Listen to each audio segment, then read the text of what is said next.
Welcome back to Ghost of Radio. Tonight, we return to the golden age of mystery, suspense, and shadows. Dim the lights, settle in, and let the voices from the past take over the night.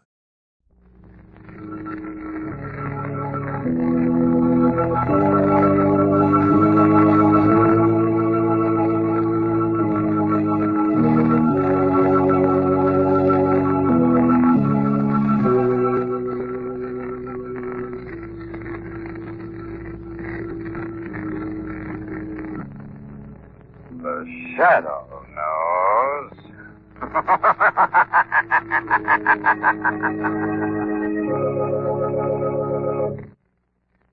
Once again, we bring you the thrilling adventures of the Shadow, the hard and relentless fight of one man against the forces of evil.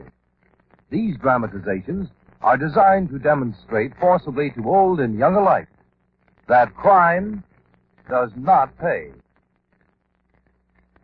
Last year, in 1948, the American people ordered nearly 3 million care packages to be delivered to needy people overseas. Perhaps you were one of those who sent care packages.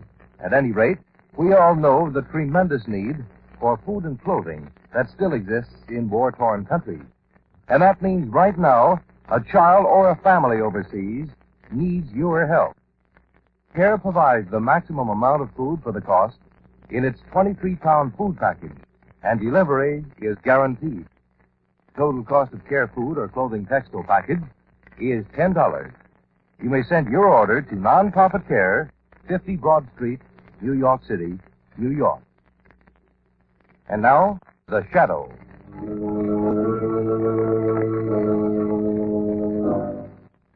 The Shadow, who aids the forces of law and order, is in reality Lamont Cranston, wealthy young man about town. Years ago in the Orient, Cranston learned a strange and mysterious secret. The hypnotic power to cloud men's minds where they cannot see him. Cranston's friend and companion, the lovely Margot Lane, is the only person who knows to whom the voice of the invisible shadow belongs. Today's drama, The Trail of the Knifer.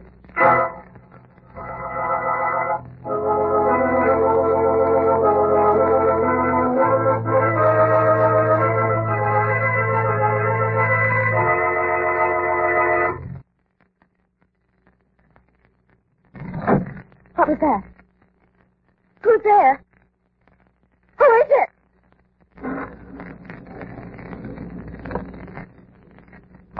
There's someone in this room. Why don't you answer me? Who are you? Why don't you turn on the light, Miss Millicent, and see? Are you so surprised to see me?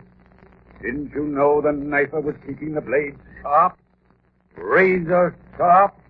For you, Miss Millicent? No! Oh, no! Knifer, have mercy. The day may come when you yourself need mercy. Perhaps, Miss Millicent, but never from you. Okay.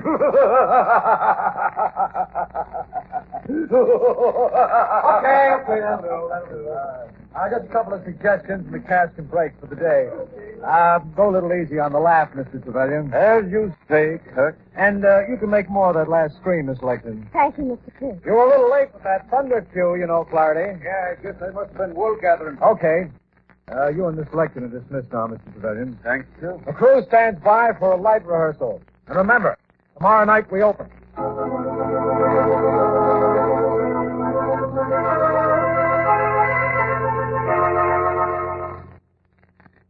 And that was the last rehearsal of the revival of The Trail of the Knifer, featuring the inimitable Trevelyan, aging star of horror plays of yesteryear.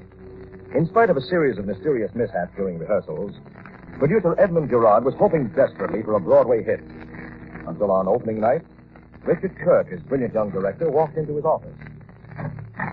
Miss Gerard, I've asked Mr. Trevelyan and Miss Lexington to stop in here on their way to their dressing rooms in case you have any last-minute suggestions.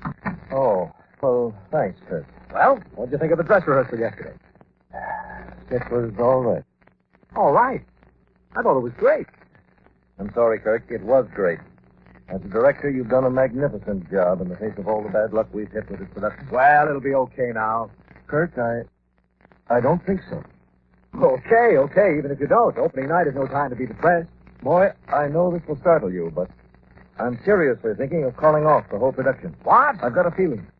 A feeling that we'll regret it to the end of our days if we don't. Nonsense. Look, I've sweated blood over this deal, and we're going through with it. What in the world's gotten into you? Look, lad, last week at an auction, I bought the original copy of this play of ours, The Trail of the Night. Yes. Well, I haven't had time to glance at it, as you can well imagine. But last night, I took time and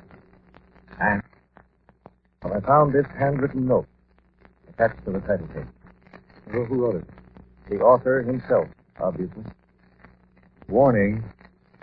It is my regrettable duty to inform all future producers that this play is a highly dangerous vehicle. Improbable as it may seem, the leading character is likely to come to life and create havoc with a weapon that has nothing to do with the harmless make-believe of the kid. What in the world does this mean? I don't know, and I don't like to guess. Well, you're surely not going to let it upset you. It already has. I don't know why, but it fills me with a sense of terror, Kirk. Unaccountable and uncontrollable terror. Who is that? A member of the cast, probably. Oh, Miss Legdon wants to come in. Thank you, Mr. Kirk. Mr. Kirk thought you might have some suggestions to make about my performance, Mr. Jerome. Why, no. No, I don't have. I think your work is excellent. However, Well, Miss Legdon, I'm considering the possibility of canceling The Trail of the Night. Mr. Jerome. Well, you're not canceling it. What about the backers' money? The backers will understand. They know me as a dependable man. We're going on with this play, Gerard, and that's all there is to it. There have been some mishaps, okay, so there have, but we beat them all. And now, by Jupiter, we're going to finish the job and get all the fame and glory we can out of it. Bravo, Kirk. That's about the first intelligent remark I've heard from your ruby lips since this little opus got underway. Thanks for the insult. I thought perhaps our producer here might get cold feet. Surprised he hasn't gotten them long ago, what with one thing and another. But I have a taste for the part I'm playing, and short of a tornado hitting the theater, I intend to execute it before an audience of my peers. Now, see here, Mr. Gerard thinks we should. Shut up, you impediment squirt. Trevelyan is at the courtesy of the theater. This young female is as out of place in the theater as I would be in a broad jump meet. Now, just a minute. I happen to know a little something about your business. A very little something, Mr. Gerard. A very little something indeed. If you think that a man of my talent and integrity would give up this magnificent opportunity because of a few trifling setbacks. A happy opening to you, Mr. Gerard and Mr. Kirk. And I will see you on stage, Miss Legdon. I'm very sorry, Miss Legdon. That's quite all right. Where are you going, dear? To my dressing room. Don't let that old egotist upset you, Miss Legdon. I'll try not to. How do you like that vicious old ham? I'm not sure he's vicious, Kirk. Even an old-timer like Trevelyan can get upset with the sort of trouble we've had. Oh, nuts. Just don't show him that note you found. I'd never do anything quite so foolish. Where is it, by the way? Oh, I've got it right here in my pocket. Just a moment. Yes, Flaherty, what is it? There's a Miss Lane here to see Mr. Gerard. Huh? Says he asked her and Mr. Cranston to come backstage. Oh, yes, Flaherty. Send her in. Okay. Am I late, Mr. Gerard? No, not at all. Oh, you know our director, Miss Kirk, don't you, Miss Lane? Yes, of course. Nice to see you again, Miss Lane. So where's Cranston? Well, he phoned and said he'd be the same, but he'll be along in a few minutes. He is coming. He wouldn't miss it for the world. Lamont thinks an opening night is about the most exciting thing. What's that? Trevelyan. Well, what's it all about? Fight. I told him to take it easy on that laugh during rehearsals, and now he's sore. I'll go on up to the dressing room and talk to him. Right. See you, Miss Lane.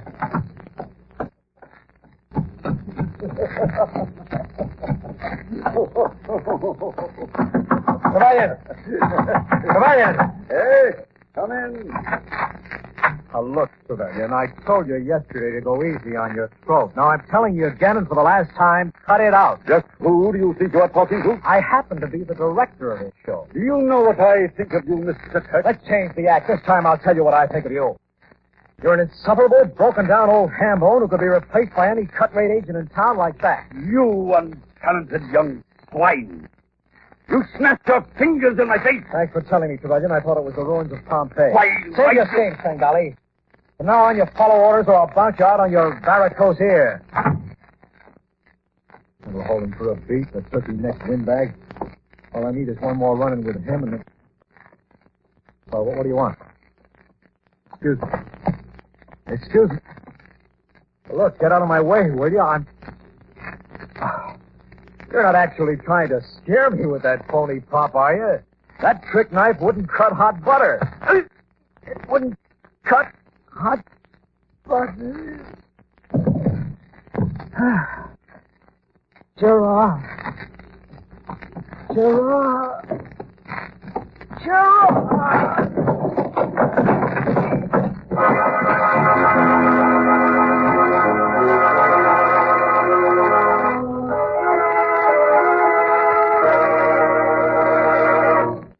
Is your watch right, Miss Lane? I think so, Mr. Gerard. It's 29 minutes after 8.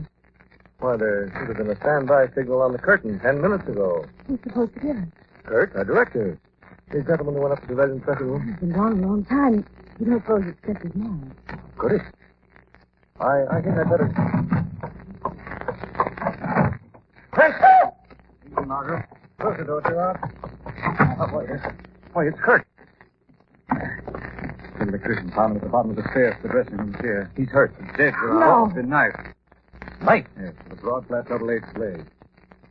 A weapon that has nothing to do with the harmless make-believe of it. The note. Hey, it was in his pocket. What note? It was the warning I found attached to the original manuscript of this play. No, it's gone.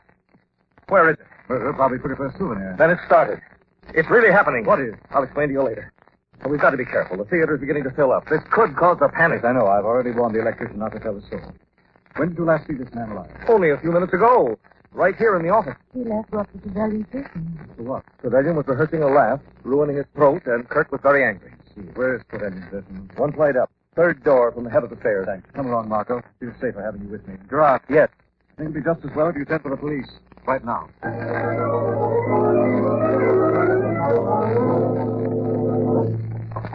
This is it, Lamar. Third from the head of the stairs. Trevelyan! Trevelyan! Yes, Trevelyan? Me? No, I'm Faraday, the stage manager. And whom may I ask gave you the permission to go crashing around backstage? Mr. Gerard did. If you've no objections. Any more questions? No, sir. Then I'll ask a few. What are you doing in this dressing room? I just came up to check Trevelyan's prop. Prop? Yes, sir. The pipe he smokes in the first act, the knife he uses for the murder. Knife he uses. It's a medicine. Hurt has, sir, if you'd be interested. I would be. Had to be pretty careful designing that thing. Trevelyan's a very realistic actor, and when he stabs... How did he this really- knife get up here? I brought it up myself in the top room after rehearsal yesterday. Now, you see how it works? The blade goes up in the handle. It does. Yes, sir. Look again. What do you mean? I mean, this is the real article. Slaughter a buffalo with a weapon like this. Where in the world did it come from? That's easy. You can buy them by the dozen in any pawn shop. The question is, why did you bring it up here yesterday? I didn't know it was nothing so dangerous, sir. Oh, hello, Miss Lake. I've been looking everywhere for what's the matter, Mr. Mr. Kurt. I saw him lying on the couch in Mr. Gerard's office. I thought he was sleeping. I touched him before I realized that he was dead. I found Kurt at the bottom of the stairs a few minutes ago, stabbed to death. What was supposed to be a prop knife with a phony blade. A knife identical to the weapon Flaherty brought up from the prop room. And I don't think even Flaherty would try to deny it, would you, Flaherty? Where's he? He's standing right there in the grass. Had the courtesy to say goodbye. You could probably find him at Donahue. Donahue. It's a bar and grill up the alley where the crew congregate. Thanks. Shall I go along I with you? think you'll be safer here than with me, Margot. Stay with Miss Lakeland. And when Gerard comes back, find out if he got that call through to the police.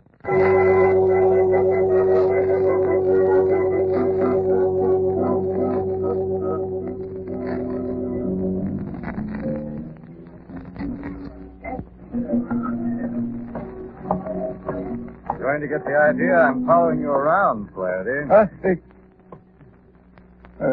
What's the matter? A man can't buy himself a drink. Who said not? What do you have? What are you buying? I'll ring for the boy. Now let's talk. What about? About you. About how you wouldn't like to see this play open. About how you're a superstitious man by nature and figure this production has been jinxed from the start. Is that so? Don't you think murder's a pretty drastic way of closing a show, Flaherty? You got any more questions? Yes. Where did you buy those knives? Now, look here, Well, I'll tell you.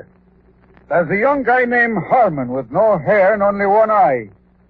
What's his last name? Ah, that'll be telling. Now, this Harmon, you see, is a strictly tough egg. He's a mean Harmon is.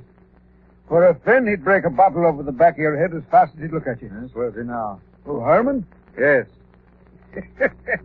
He's standing right behind you with an empty fist in his mitten. If you budge a muscle, you're done. What are you talking about? Just what I said. You!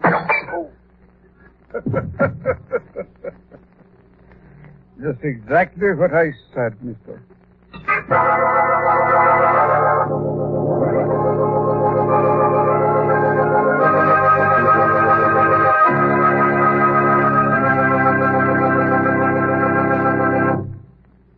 We'll return to the shadow in just a minute. We Americans have a healthy attitude about our government. We are never satisfied with it. Our best minds spend a lot of time figuring out how to improve our democracy, how to strengthen it. And lately, a lot of these smart people agree that we've been overlooking one mighty important fact. And that is that, like charity, democracy begins at home. Think about that a minute and you'll see the wisdom of it. Who is the biggest influence in a child's formative years? His parents. Where does he get his training, ideas, values, his prejudices? From his parents. It's no exaggeration to say that the future of America is in the hands of you mothers and fathers.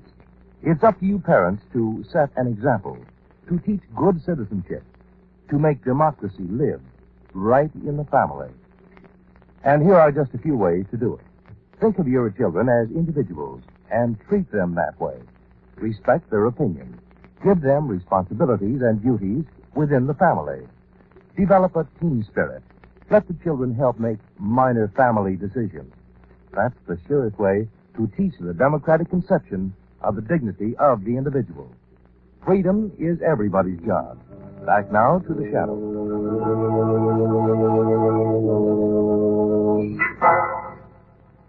Death has struck down the director of the old horror play, The Trail of the Knifer. In an effort to discover the identity of the real Knifer, Cranston was knocked unconscious in a bar and grill next door to the theater. Now Margot leans over his prostrate form in a backroom booth. Lamont. Lamont. Are you all right, Lamont? Well, yes. Bar and grill. Hey, look, I'm sorry this had to happen. Where's Flaherty? Flaherty? Yes, Flaherty, the stage manager of the theater, the guy who tried to crack my skull. Well, Mr. Flaherty just left a minute ago. When I saw him go out, I came in the booth here, found you. Get to the phone, Margot. Call the police. Tell them to pick up on Mr. Flaherty. Okay. Anything else happen? Oh, I don't think so. Where's Miss Lakeman? I left her in Gerard's. Yeah?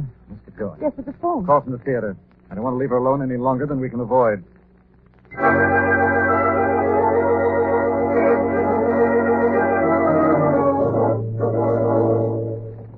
Lakeman. Lakeman. Yes, here I am. You're all right. Oh, am I glad to see you. What's happened now? The audience is getting completely out of hand. Mr. Gerard has gone out to try to pacify Is he them. going on with the show? He doesn't want to, but he says he will if we can find Mr. Trevelyan. Trevelyan, where is he? I don't know. He's completely disappeared. Vanished. Come on, Margot. Gerard's going to have a show. We better find a star. Mark, what about Flaherty? Flaherty will be very well taken care of by the police when they get here, Margot, which should be in a very few minutes now. Miss Lakeman, Yes. do what you can to get the rest of the cast together while we locate Trevelyan. Mr. Gerard can't hold that audience out there forever.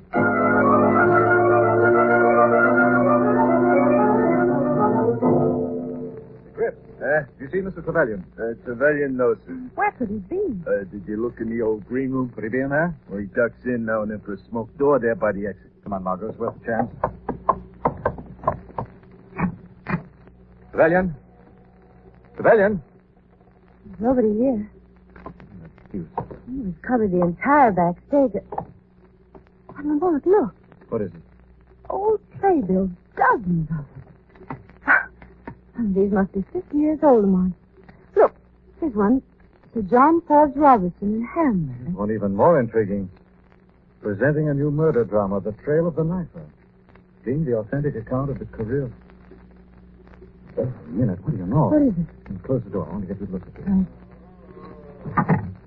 Listen to this, Margaret. Being the authentic account of the career of the condemned murderer, Wilhelm Beinstadt, whose crimes terrorized this city in the past winter. That would be the winter of 1923, judging by the date. What does it mean? It means that this play was based on the real-life story of Wilhelm Beinstadt, a killer of bygone days. So? Look, my girl, murderers in general, and I see no reason to accept Mr. Beinstadt, show no particular desire to have their stories revealed to the general public. Hey, Mr. Krantz, Major. Yes. Well, there's somebody to see you out back. See me? Who is it? Flaherty. Flaherty? Why didn't he come himself instead of sending you? He couldn't come himself, Mr. Krantz. He's got a knife in his back and he's dying.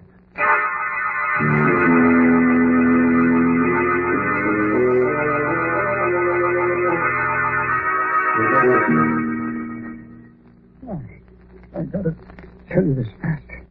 Not much time. Go on, Flaherty. What happened? He was following me up the alley, trying to make me go back to the theater. Who is following? Trevelyan.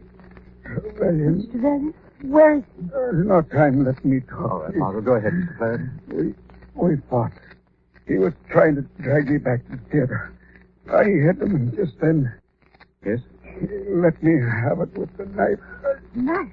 Where's Trevelyan now? I don't know. Maybe down below. Down below. Below what? Below what, Flaherty?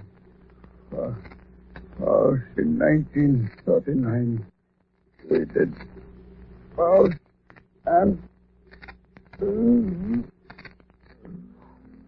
Clarence. Stop. Oh. What does he mean by Faust? Clear-headed to the end, Flaherty. He was right. We did do Faust here in 39. Anything special about the production? No, nothing but hard work. Had to cut out a piece of the stage, build a room under it to make a trapdoor. Trapdoor? Sure. In his Faust, you know, the devil has to disappear through a trapdoor.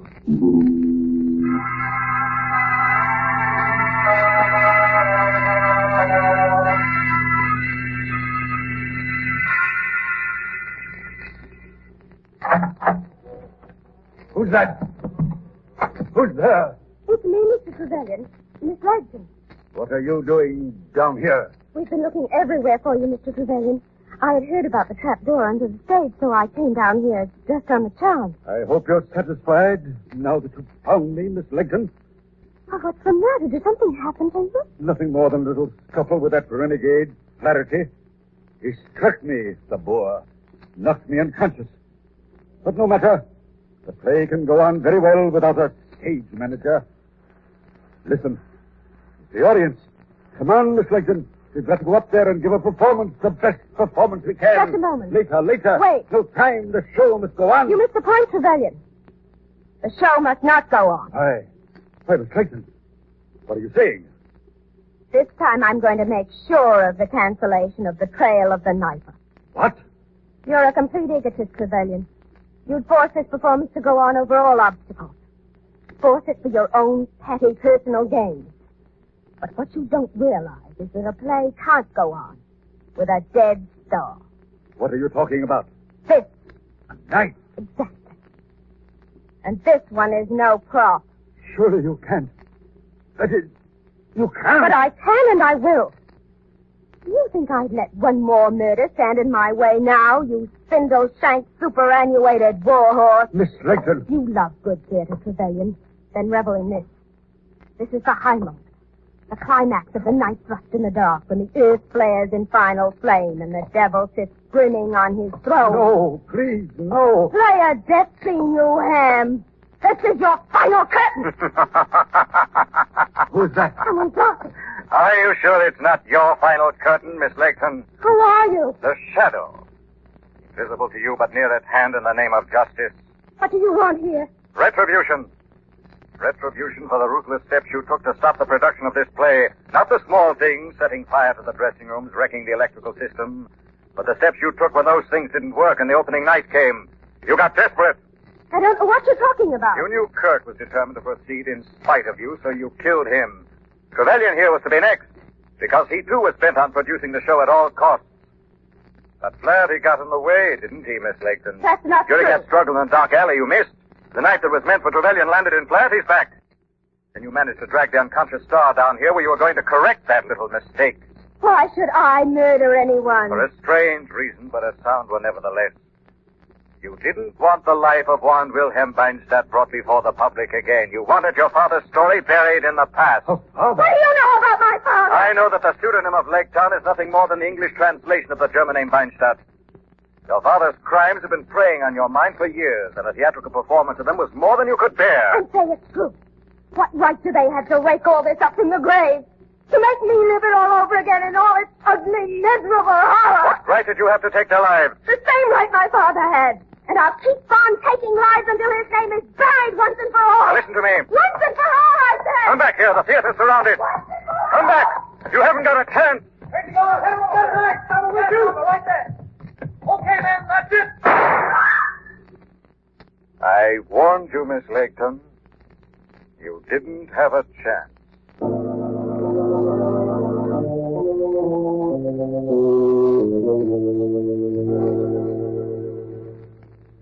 Sure, it was Miss Legton all along who was trying to stop the production. Miss Beinstadt, Margot. The infamous daughter of an infamous murderer. Miss Beinstadt found she couldn't stop the production with a series of accidents. She got desperate, is that it? Exactly. Kirk and Trevelyan were determined to go on with the show, so in a crazy last-ditch effort, she killed Kirk and tried to murder Trevelyan. Poor Flaherty, of course, who actually didn't want the show to go on either, was killed for his trouble. Not exactly a successful opening. It's pretty terrifying, actually. Too bad about the audience. Well, they got their money back. But they came to see a play, and there wasn't any. Yes, there was, Margot. Not on the stage, but there was a drama. Powerful and tragic. Only like most real-life dramas, it was done without lights, without music, and without benefit of audience.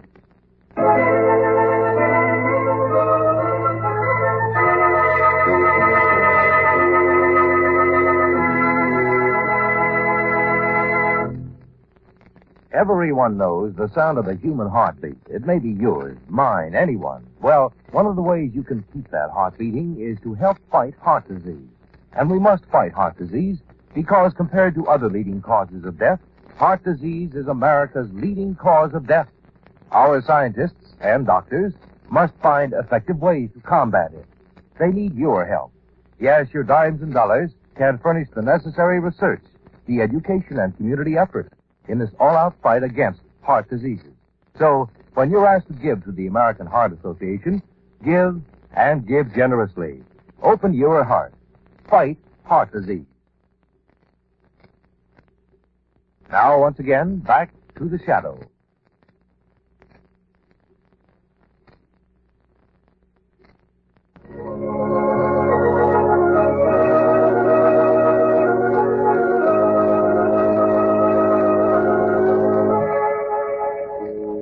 This story is copyrighted by Street and Smith Publications, Incorporated. All names and places are fictitious. Any similarity to persons living or dead is purely coincidental. Listen again next week, same time, same station, when the shadow will again demonstrate that The weed of crime bears bitter fruit. Crime does not pay. The shadow knows.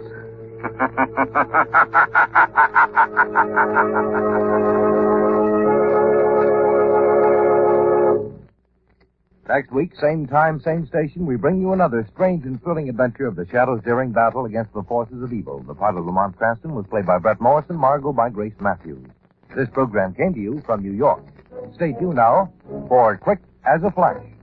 This is the Mutual Don Lee Broadcasting System.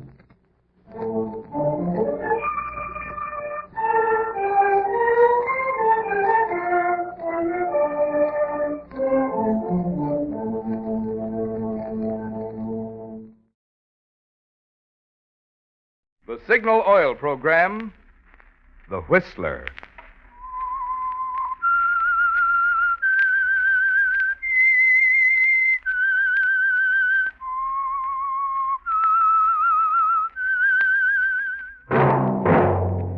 That whistle is your signal for the Signal Oil Program, The Whistler.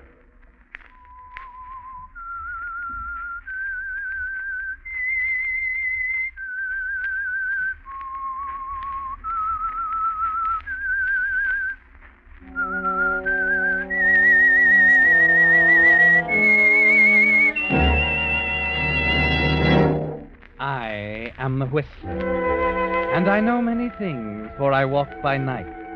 I know many strange tales hidden in the hearts of men and women who have stepped into the shadows. Yes, I know the nameless terrors of which they dare not speak. Yes, friends, it's time for the Signal Oil program, The Whistler. But first, an important announcement. Beginning next Wednesday, The Whistler will come to you at a new time, 1/2 hour earlier, 7:30 Pacific Coast time. Same station, same day. Only the time will change. Remember, beginning next Wednesday, tune in The Whistler 1/2 hour earlier. And now The Whistler's strange story. Sleep, my pretty one.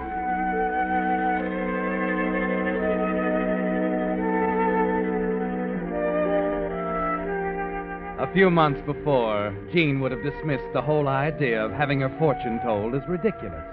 But there was a difference now. Yes, 3 months ago, the smart little ring on the third finger of her left hand wasn't there, and the future was something she could take or leave alone. But she had to admit now that she was pretty much like any other girl in love.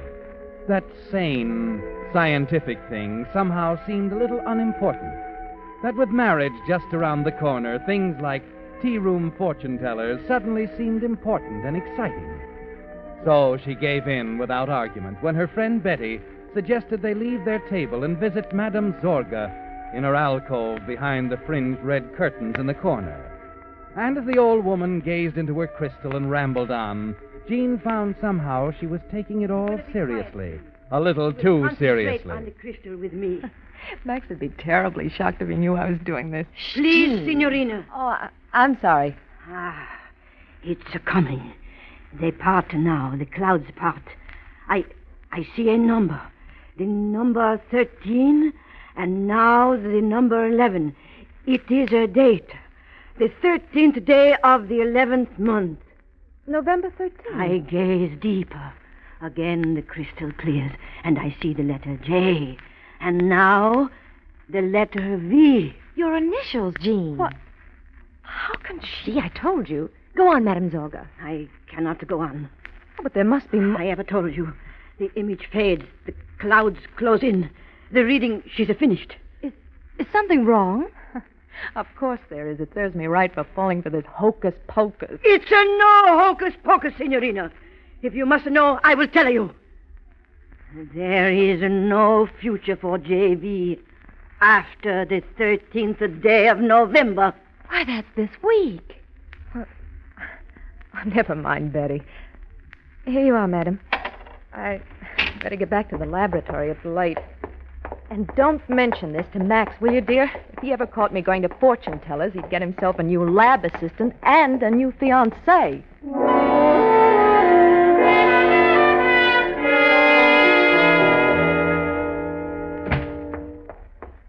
Sorry I'm late, darling. I had lunch with Betty, and she insisted on a tea room across town, and you know how that is. Mm-hmm. There. Miss me, Doctor? Oh, that's a silly question. Of course I miss you, dear. Hand me that beaker, will you? Oh. I've been up to my ears around here. Oh, here you are. Thanks. Gesundheit. Oh, excuse me. Where'd you pick up the cold? I don't know. Oh, I'll have to do something for it. May I see you a minute, Mitchell? Oh, well, yes, Dr. Olson. I'll be with you in a minute, dear. All right. Mitchell, Dr. Davies tells me you want to try your drug on one of his encephalitis patients. Oh, that's right. The man's been in a coma for 3 weeks. I think E37 can cure him. You think? That's no basis for administering an untried drug. But it looks like he hasn't a chance otherwise. Nevertheless, as head of this institute, I'm afraid I'll have to refuse you my permission.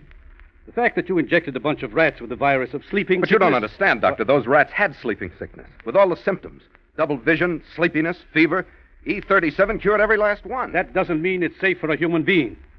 I'd hoped you'd remember the last hopeless patient it was tried on.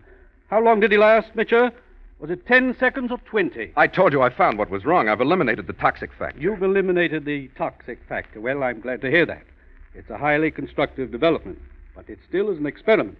And this institute will not experiment with human lives. I absolutely forbid you giving Davies this drug. That's final. Yeah. Institute will not experiment. I couldn't help hearing it, Max. A transom. Yeah. Seems, my love, that my work for the past year has been dedicated to a batch of white rats. There ought to be a way. There is, just one. The drug's got to be proven on a human patient. Olson knows that.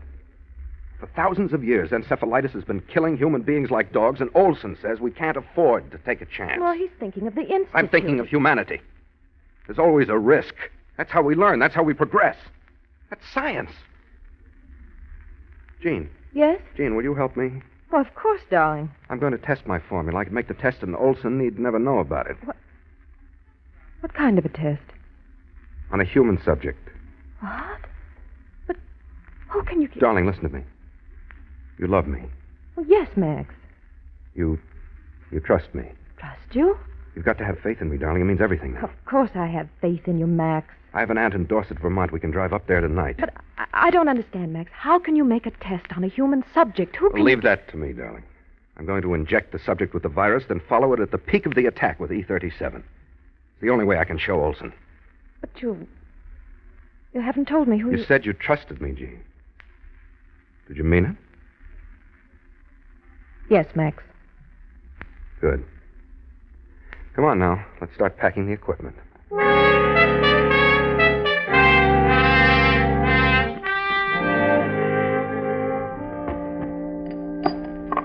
Oh, careful with that vial, Jean. Take us days to reproduce that drug. I'm wrapping it in cotton. Oh, excuse me. There you are, Max. No, that ought to do it. You can close up the bag. All right. Now, hold still a moment, dear. Why? What do you... Just hold still. Max, what is this? Giving you a shot for that cold of yours. Can't have you sick at a time like this. I feel a little faint. I know. It always affects you this way. There. That's why I didn't warn you. I don't like injections, Max. Why did I told you, dear. It's for your cold. You better have faith in the doctor, darling. Yes. Yes, Max. Of course. Good. Feel better now? Yes, I suppose so. Well, let's go then. It's a 5 or 6 hour drive. Max, aren't you going to leave word where we're going? Of course not. I don't want anyone to know where we are or what we're doing until it's over.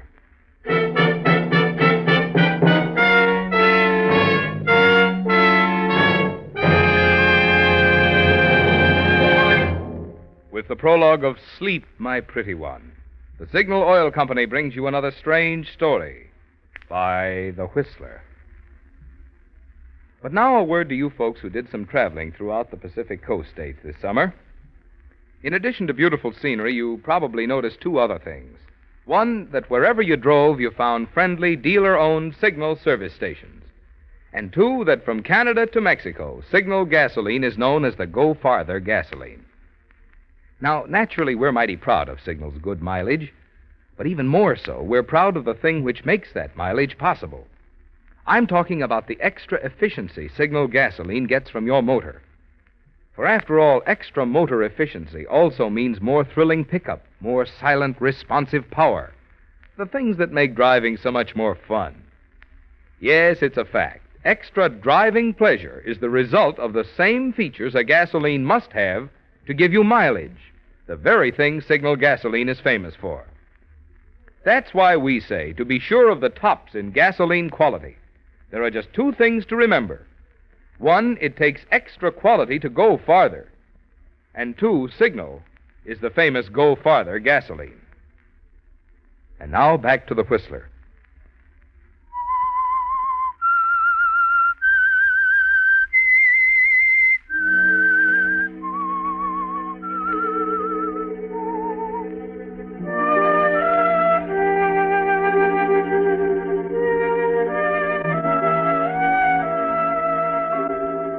So the decision is made, Jean. And you're on your way now to the little farmhouse in southern Vermont, where it will be decided, rules or no rules, whether the contents of the cotton-wrapped vial in Max's valise is a life-saving drug or a deadly poison. There was no alternative. You had to agree to help Max now, of all times, when he needs you most. But as you guide the car north through the chill November night, you can't help feeling uneasy, as if something is terribly wrong. You wonder about the human subject he's so vague about, his fanatic zeal for his work, his determination that science must come before all else. You glance sidewise at him, at the solid set of his jaw. What's the matter, dear? Nothing. Better keep your eye on the road. Yes. It's nice of you to do the driving. These blasted new glasses, I'm not used to them yet. I don't mind. Max, Yes? you're sure you're quite right in this? I mean, well, if Dr. Olson were to find out, you'd lose your position. If I succeed, Olson won't matter much. I'll have offers from every institute in the country. And if you fail? He'll matter even less. Oh, Look out! Max! Good Lord, Gene, watch the road. I don't know, Max. What's the matter? That car. For a moment, I thought I saw two of them.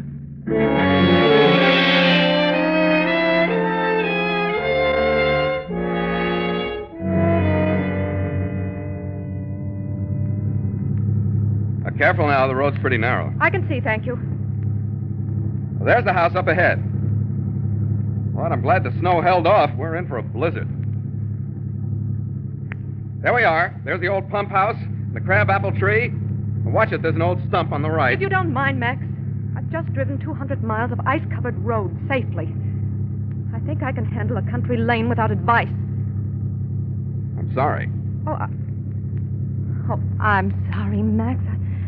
I don't know what's the matter with me. I don't feel like myself.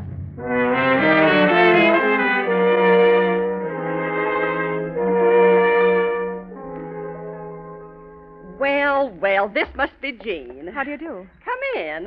I declare, Max, you got mighty good taste. I've been telling you. You must be froze to the bone. Well, there's plenty of hot coffee in the kitchen. Now, make yourselves to home, folks, and I'll take your things up to your room. Oh, don't bother. And get out some extra blankets. No, she can't hear you, Gene. What? She's stone deaf. Best to just let her go her own way. She will anyhow. I see. Come on to the kitchen. I got to get this stuff on ice. I'm glad we're warm again. I'm so drowsy, though. Well, you're just tired, dear. Yeah, I guess so. Yeah, here we are. Same old icebox. I'll have to clear a place here at the back for the vials. You got them there? Right here. Good. Max,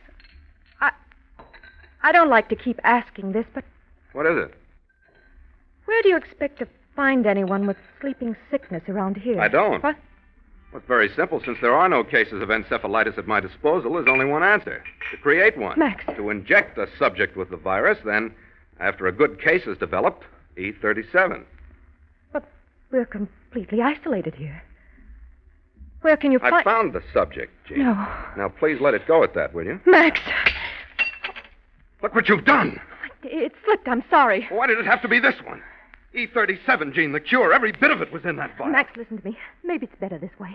Maybe you'd better forget about E37. Treat the patient in the ordinary way. There must be a hospital somewhere. Don't be ridiculous. E37 was our only chance. I injected 20,000 units of sleeping sickness virus. A fatal Yes, dose. a fatal dose. We've got to start work on another batch of E37 right now. Come on.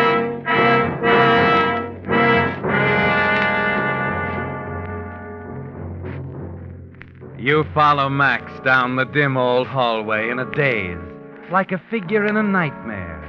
The kind where you run slowly as if through water, trying to escape, while nameless shapes come closer and closer.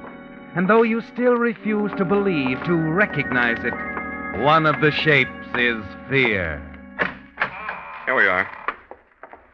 Why, it's a laboratory. It used to be Aunt Agnes' pantry. She turned it into a lab for me when I was a boy. Self-defense, in a way. I was always mixing chemicals in her kitchen. But, Max, this is nothing like your laboratory in town. How can you expect Sure, to it's crude, but it's all we've got. Between what I brought and what's here, we can duplicate E37. With a little luck. How tired are you, Jean? I'm all right. Once we start the process, we can't let up for a second. Let's get to work.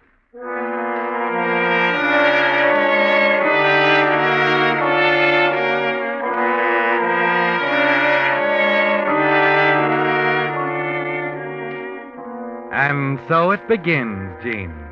It's midnight when the two of you have straightened out the dusty laboratory, cleaned the glassware, the retorts, and Bunsen burners.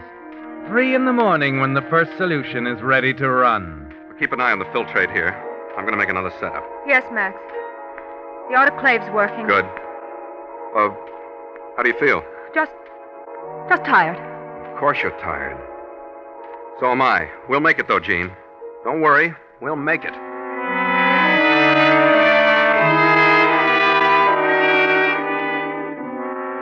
Make a note of that, will you? Right. November 10th, 5:20 a.m. First dilution complete. 100 c. Max. What's the matter? My eyes, I don't know. I can't seem to focus. Sit down and rest a minute. You'll be all right.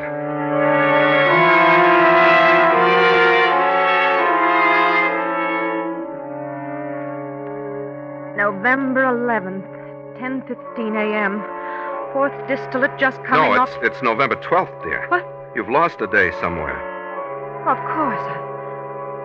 I don't seem to be conscious of time anymore.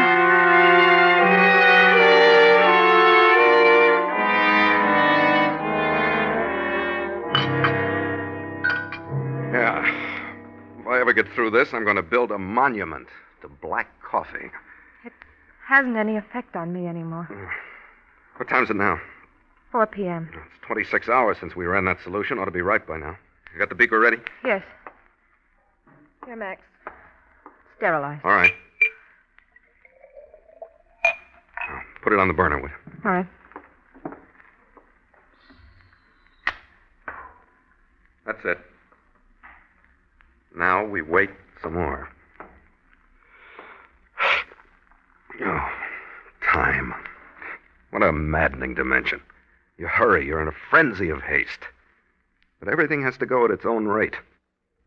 You can't hurry a fire or a chemical reaction. While you wait for them, a virus is multiplying, increasing, threatening a brain, life. Max! What? Please don't talk about it. Not now. Give me a cigarette, will you? Yeah, of course. Thanks. And a light. Steady. What? Your hand's shaking like a leaf. I just can't seem to control them. Yeah. I guess I'm pretty tense, too. Equipment's obsolete. It's a gamble any way you look at it.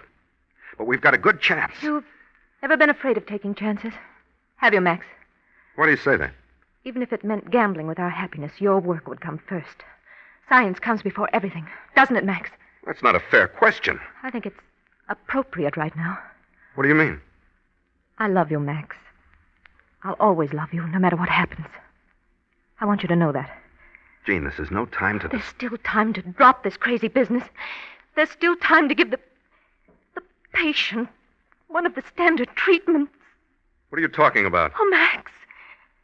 Let me call Dr. Olson. I see. You're giving up, huh? It's not that, Max. Well, I'm not giving up. We're going through with this. If my experiment's successful, I want to know that E37 alone is responsible. And if not... Go on, Max. What if it isn't? Then I'll just have to face the music. I see. Where are you going? To get some more coffee.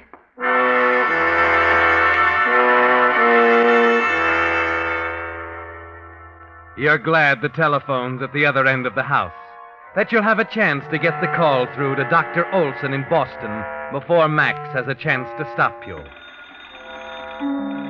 You wait for the operator to answer, trying to fit the words together in a way that will tell Olson the story without going too hard on Max. There's no other explanation, is there, Gene? The dull pain in the back of your head, the nervous disturbance, the deadly fatigue, the double vision can mean only one thing. Why, Gene. Oh, Aunt Agnes. Man, girl, not trying to make a phone call, are you? Why, the lines have been down for hours, kind of the storm. Oh, no. Oh, you look all worn out, child, and no wonder. The way you two been working. Wait. Oh, you Listen to better me, get Aunt some Agnes. rest, child. Listen Never to me. seen such dark circles under anybody's eyes. Agnes, Listen. listen. Why are you shaking me like that? What's the matter, child? I'll write a note. There's paper and pencil by the phone. Watch, Aunt Agnes. Watch. Eh? What are you writing? Oh, Max trying dangerous experiment. That's right. Stop him. It's life and death. My life and my death. Stop him, my land. You child. I understand wouldn't that? dream of such a thing. Life Ever and death. interfered with his doings. Not even after Tommy and I blew out the side of the barn. Please. Well, the rest of the family It was means all life. at him for My one life. thing or another, but not me. That's science, you know. Max says that's the way we learn. Jean, wait. Now, why'd she run off like that?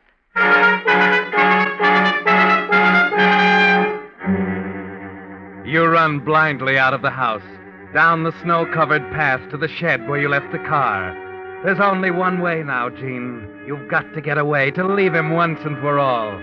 You've decided now that he's a man without a heart, that you were foolish to have fallen in love with him, and there's a stabbing cold feeling inside that tells you you've discovered it too late. And as you fumble for the car keys, the nightmare you've lived through for the past few days comes back in a rush. I'll inject a subject with the virus, then after a good case is developed, E37. How long did the patient last, Mitchell? Was it 10 seconds or 20? Hold still, dear. Giving you a shot for that cold of yours. Double vision, sleepiness, fever. That car. I saw 2 of them. 20,000 units of virus. The drug is our only chance. I don't know what's the matter with me. I don't feel like myself. There's no future for JV after the 13th day of November. No future, no future.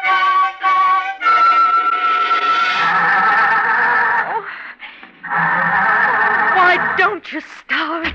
Please, Jean, what on earth are you doing out here? Where do you think you're going? Max, I thought if I could reach Dr. Olson, I wanted to get some help. We settled that once. I know, There's no help outside, only here.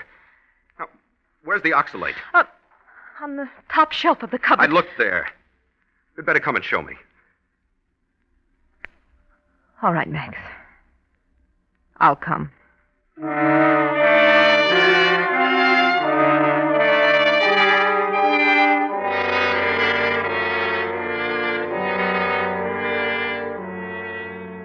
What time is it, Jean?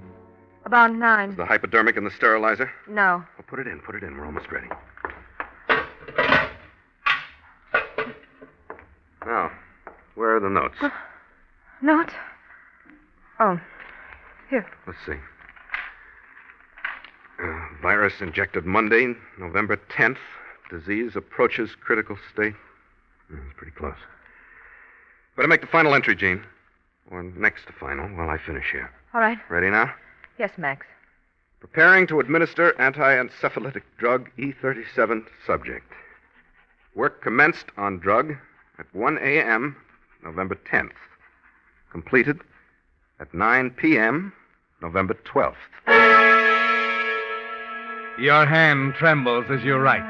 As you watch Max rise, walk slowly to the sterilizer, lift the lid and remove the hypodermic. There's no future for JV after the 13th day of November.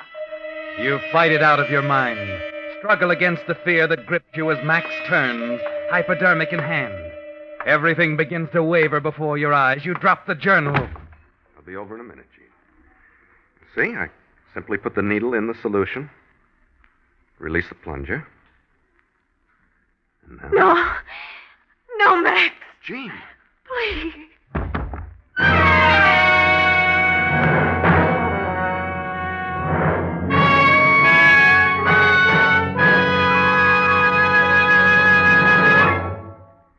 The Whistler will return in just a moment with the strange ending to tonight's story. Meantime, a word to you drivers. You've heard me tell how Signal has grown from a mere handful of dealers in Southern California to almost 2,000 Signal stations serving 6 western states from Canada to Mexico. Well, recently I was going through some letters from you listeners to see if I could put my finger on the answer for the ever-increasing preference for Signal. A driver from Long Beach wrote, "Since switching to Signal, I've been checking my mileage, and my car does go farther with Signal." Another wrote, "My 1939 Chrysler is still purring like a kitten on Signal gasoline." And still another said, "Whether I drive in for a tank full of gas or air for the tires, Signal dealers give me the same courteous treatment every time." Well, there you have it. Some drivers praise the conscientious service at dealer-owned Signal stations. Others rave about the quality of Signal products. I have a hunch it's a combination of both.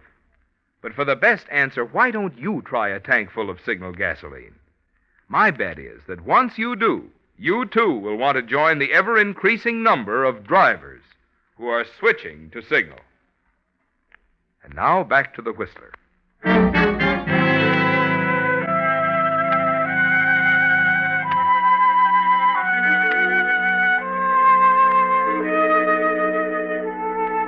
It was too much, Gene, the sight of Max standing there with a needle.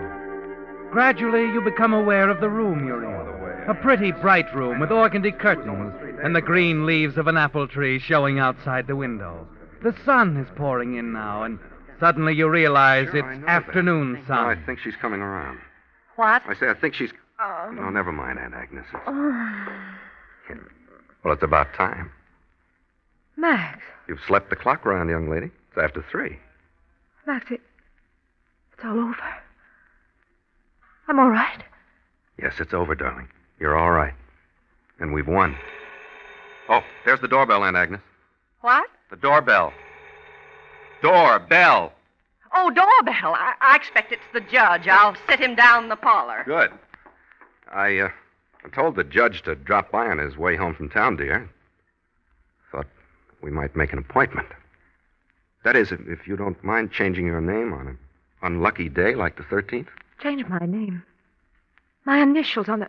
Unless you'd rather... No, Max, you haven't told me. What happened? What did you do? Well, if you hadn't fainted when you did, you'd have seen.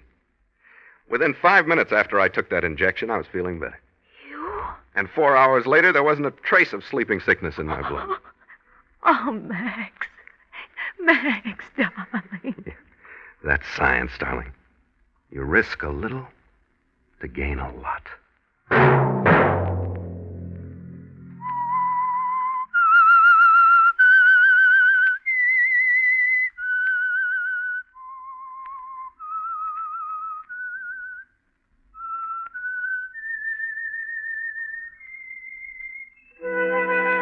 Let that whistle be your signal for the Signal Oil program, The Whistler, which will come to you half an hour earlier, beginning next Wednesday at 7:30 Pacific Coast Time. The Whistler is brought to you by the Signal Oil Company, marketers of Signal gasoline and motor oil and fine quality automotive accessories. Featured in tonight's story were Gene Bates and Elliot Lewis. The Whistler was produced by George W. Allen with story by Ruth Bourne, music by Wilbur Hatch, and was transmitted to our troops overseas by the Armed Forces Radio Service. Marvin Miller speaking. This is CBS, the Columbia Broadcasting System.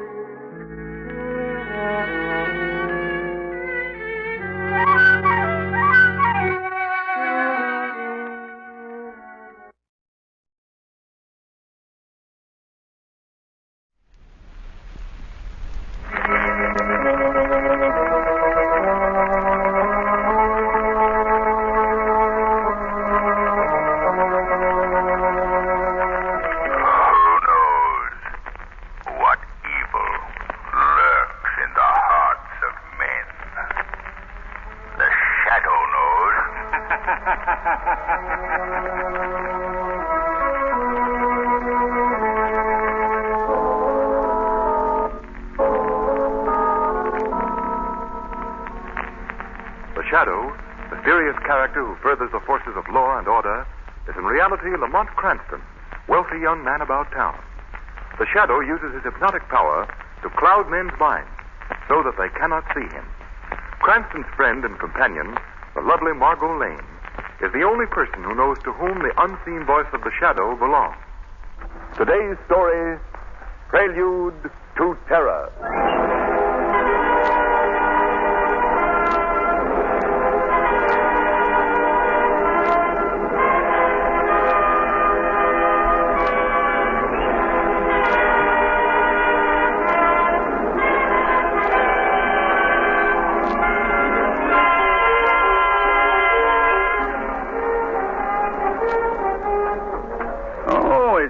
Cooper. Yeah, Professor Baker. I thought you'd like this cup of hot tea. Yes, thanks. Helps to keep me awake. And I have a lot of work to do tonight. Shall I pour it, sir? Yes, please.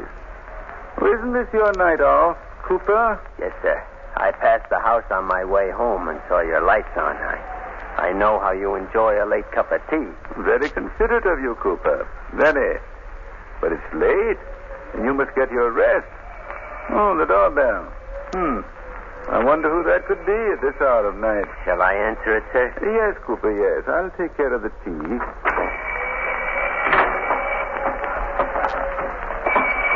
All right.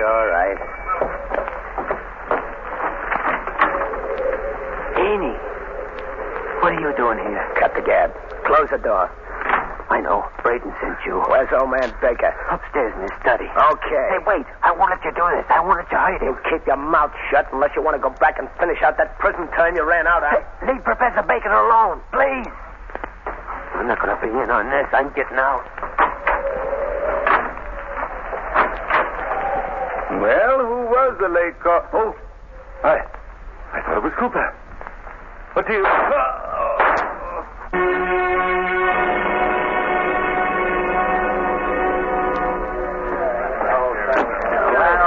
Gee, you're sure jumpy tonight, Braden. What are you walking up and down like that for? Something on your mind? Yeah, big things. Things you'd never understand. I wonder what's keeping Heaney. Should have been here half an hour ago. Think he might have muffed things, boss? I hope not. There he is now. Open up. Okay, boss. We was just talking about you. Yeah, Well, Heaney, what happened? You have any trouble? Ah, not much. I just put 2 slugs into the old guy, Professor Baker. He's dead. The rest was easy. What about Cooper? He was scared stiff. He lit out. You let him get away? Yeah, you don't have to worry about that guy. He's too scared to talk. You should have put the silencer on him anyway. And you're the boss, Braden. What do you want me to do? Take no chances. Dig Cooper up and close his trap for keeps. Okay, boss. I'll take care of him. You get the stuff I sent you after? Yeah, sure did. Let me have it. And let's see. I got it right inside here. Yep. Here you are, boss. The old professor had it right where you said. Yeah. This is it, all right. What is it, Braden? Looks like an empty bottle to me. It's a colorless, odorless gas. The most powerful explosive in existence. Enough to blow up this whole city. Huh? This is all there is in the world. Yeah? What are you going to do with it? You'll find out. Hey, Ingerstall. Yes, boss. What's on your mind? You used to be a chemist, right? Still am. The best outside the law. All right, I want you to take this gas out of this little bottle and seal it in that crate of light bulbs I got last night. Think you can do it? I guess so. How much gas to the bulb? Wait, I'll help you. Morgan, Grace, all of you, come here. Well, what's up, Braden? Plenty. When we get these explosive light bulbs fixed up, I want you to go out and plant them in light sockets everywhere. In stores, houses, public buildings, all over the city. Well, what's the big idea, Braden? I'm going to plunge the city into total darkness for one night. Total darkness? How are you going to make them douse their lights? Look, we get these bulbs planted before noon tomorrow. When it gets dark, they'll turn on lights. And some of these places will be blown to bits. Oh, boy. The next night, they won't dare turn on a light. Yeah? Where do we come in? What does that get us? What does it get us, you sap? Don't you see? When the city blacks out, we move in and take over. Wow. Yeah. I've drawn up a chart showing exactly where the explosive bulbs are to be planted. You ain't missed a trick, huh, Braden? This is a big job. Now we'll need plenty of help for the cleanup. Round up every dip, rod man, gangster, any crook you know. Have them here in the mill tomorrow night. Okay, don't worry, boss. As soon as everything's set, we'll move in under cover of darkness. They poor cots. They will be helpless. Yeah. We'll rob, steal, pillage to our heart's content. We'll take everything that's not nailed down. Boy, what a stunt. Well, that's a crook's paradise. Greatest idea I've ever heard. It's the greatest idea in the history of crime. I'm going to create a reign of terror like this country's never known.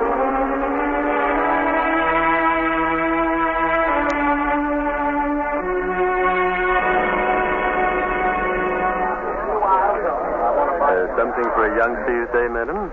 Yes, I don't exactly know what I want. Well, is it a boy or a girl? A girl. I'm her grandmother. Oh, is that so? Well, I have a little girl, too. How old is your granddaughter? She's just 4 months old. Oh, well, then you must see our modern nursery. The infant things are all in there. Will you come right this way, please? Mr. White would like something in a suede handbag. We have something.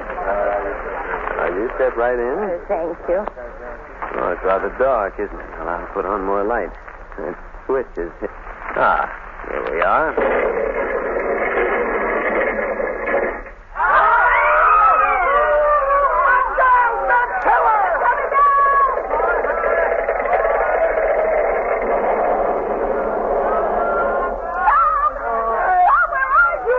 Get out!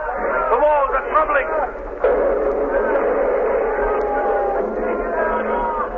Oh, my leg! I can't move! Somebody, please give me a hand. There's a child buried under here.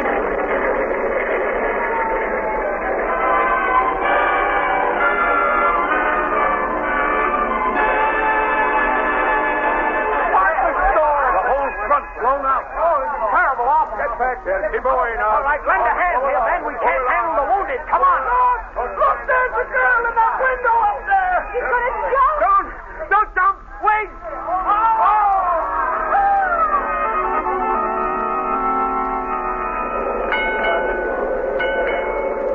Oh, there. Yes, the streetcar burns. Last stop. But conductor, I'm going all the way to Henshaw Terrace. There'll be another car right behind you, mister. What do you know? You folks can sit in the waiting room over there.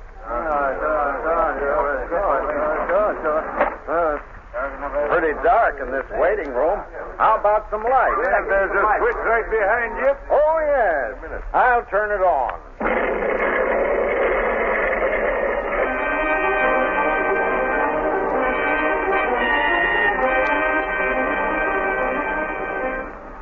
Anything else, Commissioner Weston? Yes. Detail as many men as you can spare to the Castle Street car barns. And swear in every able-bodied volunteer you can find as a special deputy. I'll broadcast an appeal to all doctors and nurses in this entire territory to report there at once. Stay right on the job, Brophy. Phone me again in 10 minutes. Okay, Commissioner Weston. Goodbye. Lamont Cranston to see you, Commissioner. Cranston? Well, you tell him for me. Hello, Commissioner Weston. Why don't you tell me yourself? I'm busy, Cranston. What do you want? I came to see if there's anything I can do to help in this horrible catastrophe. If you can swing a pick, drag a hose, or carry a stretcher, there's plenty for you to do. I've already done my bit in that direction. For the moment, I'm interested in the reason for these awful crimes. Now, wait a minute, Cranston. I've got more on my mind than just sitting here and satisfying your curiosity. This is not just curiosity, Commissioner. I've got a theory. So has everybody else. I've got no time for crackpot theories. You certainly are flattering, Commissioner. Well, I'm not running a school for amateur detectives. No, I'd never suspect you of pedagogic inclinations, Commissioner. But tell me, do you know how the explosions occurred last night? No, I don't. All I know is that the two places went up when the lights went on. Then I'm sure I can help you. If you have any evidence, any facts, I'm willing to listen. But I don't want to hear any more theory. All right, Commissioner, calm yourself and I'll explain. I am calm. Of course you are. Now, my theory is this. What? Oh, all right, let's put it this way. My hunch is this. Go ahead. Get it off your chest and let me get back to work. You want to clear up the mystery of these explosions, don't you, Commissioner? That, Cranston, would seem to be the general idea. Then you must first find out who killed Professor Baker. Are you trying to tell me that there's a connection between the death of Baker and these explosions? I'm not just trying, I'm telling you. There is, definitely. What makes you so sure about it?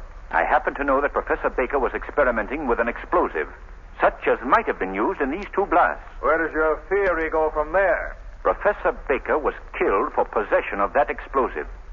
Find his killers, and you found the men responsible for the other crimes. But where's the motive? What reason could they have had for blowing up those places and killing all those people? That I don't know. There you are, in a blind alley. You have a theory and nothing to support it. Now run along, Cranston. My nerves won't stand any more of this nonsense. You must listen to me, Commissioner. You've got to. Now I've got... Hello? Hello, Commissioner Weston. Yes, who's this? Never mind that. I got some dope for you. What do you mean? Those two explosions last night were bad, huh? Well, that's only a little sample of what's coming tonight. What? What did you say? You heard me. You're going to have a worse mess on your hands if you don't carry out my orders. Orders? I want this city in total darkness tonight. Total darkness? If there's an electric light, auto headlamp, or even a flashlight turned on, you're going to get a bouquet of explosions worse than yesterday. You must be stark mad. You'll never get away with this. Try me and see. Either the lights go out, or before the city goes up. Hello. Cranston, did you hear that? Yes, I did, Commissioner. What are we going to do? It'll be dark in a few hours. Commissioner, that man must be stopped. If he's not, this city will be the scene of indescribable horror tonight. We've got to stop him.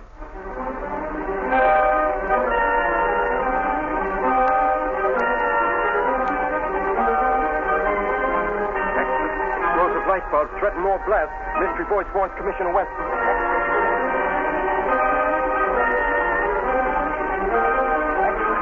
Explosive electric lamps spread through city. Read all about it.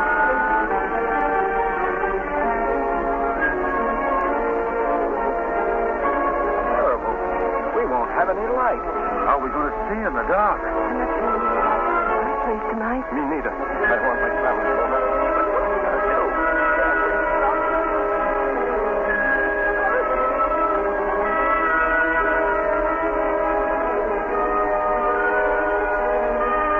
Dr. Moss? Dr. Moss?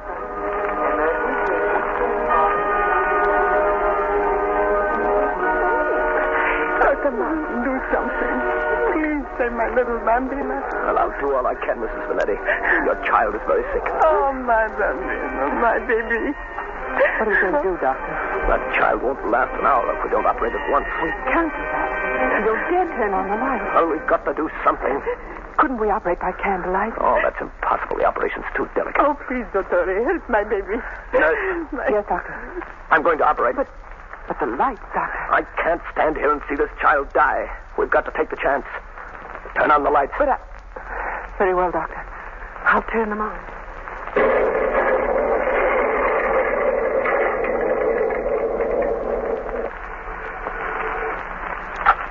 Hello? Mayor Hamilton, Yes. Who's this speaking? this is the Shadow. Shadow? Oh, yes. What can I do for you? Mr. Mayor, the hospital has just been blown up. What? The hospital? Good heavens, that can't be possible. It's true, Mr. Mayor. I can hardly believe it. What hellish fiend can be responsible for this? Mr. Mayor, you've got to act at once.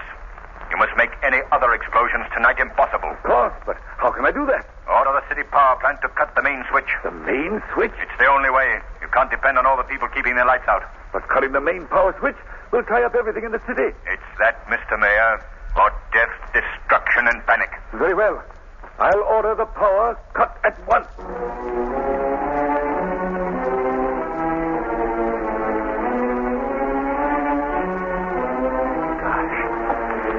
Sure is dark. I can't see where I'm walking.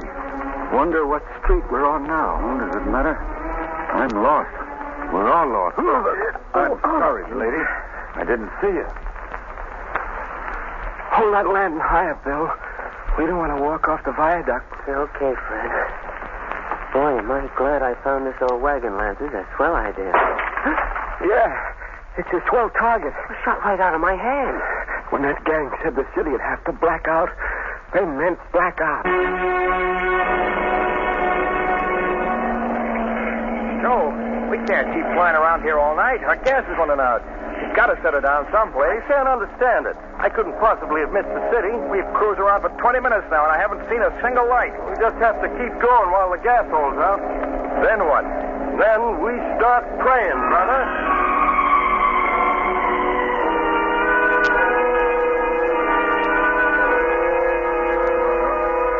Switch is turned off.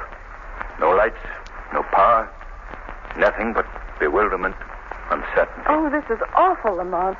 What are people going to do? I'm afraid this is all leading to something worse, Margot. A prelude to a greater terror. Lamont, you must do something. I've racked my brain for a solution, some faint clue, and I'm stuck. I don't know what to do. But we just can't sit and wait for some new terror to strike, Lamont. There must be some loose thread that might unravel this whole vicious pattern. Margot. Yes, Lamont? I've got an idea. Yes? Professor Baker's hired man, Cooper. The police released him. They said he proved that he was not in the house the night the professor was killed. Yes? It just struck me.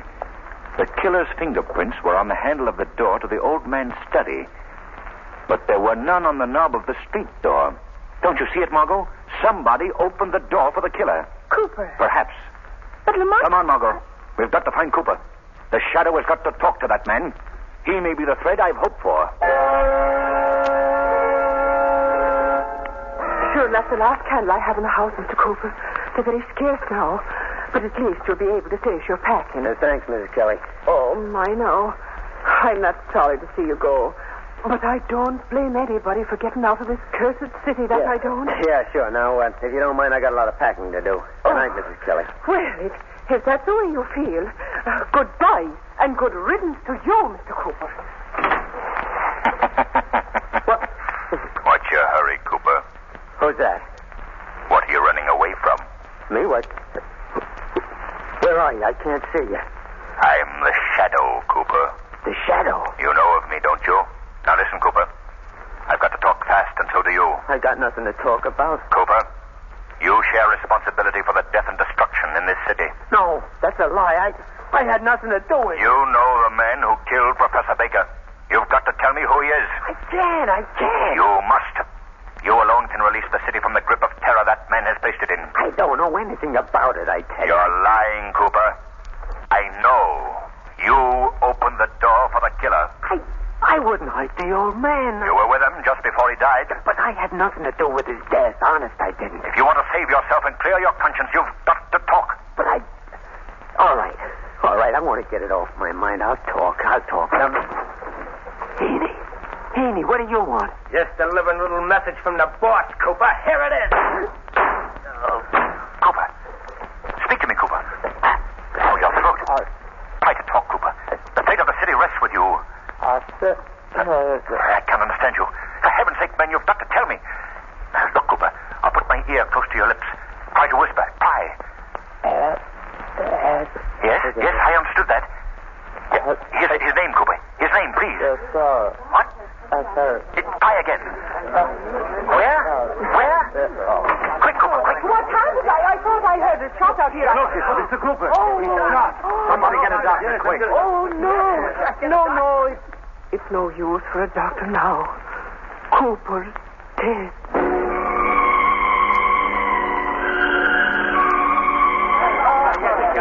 Hey, Engenstall, bring me that chart. Yes, boss. Here you are. Have you checked off every place where we planted bulbs? Every one. They're all marked in red. What are we waiting for, Braden? Yeah, let's go. Come on. I'm waiting for the boys to come back from the city and give me the lowdown on how things stand. Say, Braden, how come we got lights with the city power plant turned off? I've been planning this job for over a year. I put in my own power plant. Well, that's smart, I'll say.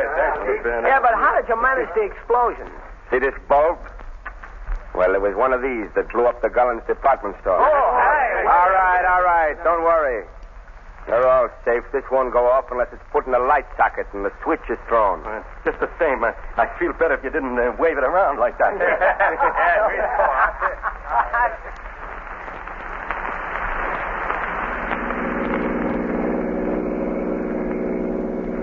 Margot, pull right over here, off the road. There we are, Lamont. Good. Now, you stay here in the car. Take this gun. You'll be perfectly safe. Just keep out of sight. But where are you going, Lamont? There's an old mill someplace along here. If I understood Cooper correctly, I'll find the man I'm looking for there. You're not going in alone. I've got to, Margot. I phoned Commissioner Weston as the Shadow and asked him to send some men. Then why not wait for them? I'm not sure they'll get here. I've got the hands full in the city. There isn't a moment to lose. The Shadow's got to work, and work fast.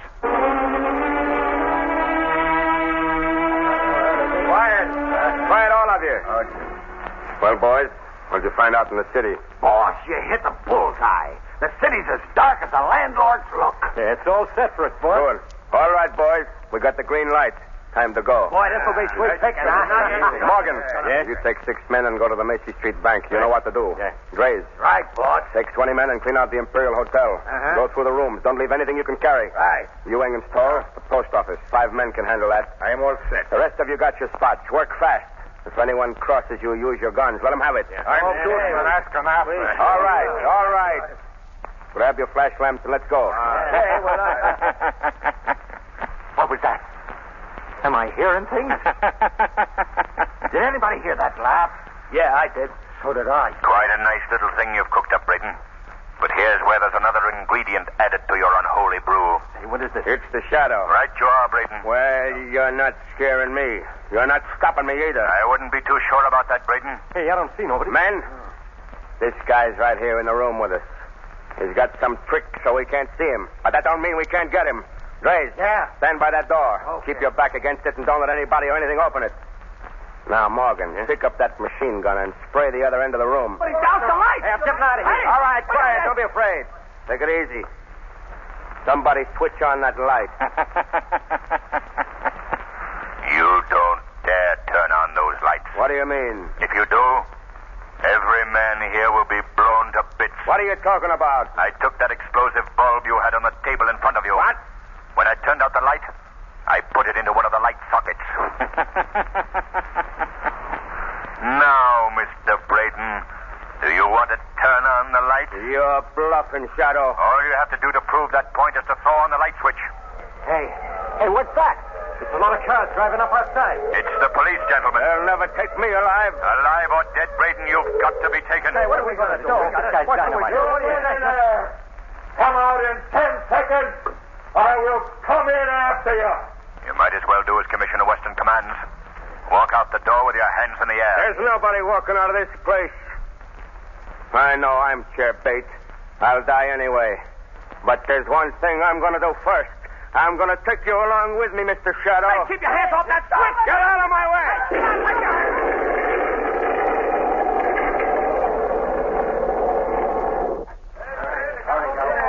Look out, Commissioner.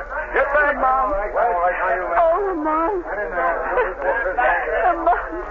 Anyone alive in there, Captain? Not a single one, Commissioner. It's all right, Margot. I'm safe. Oh, Lamont, thank heaven. I thought you'd been killed in that explosion. It was close, Margot.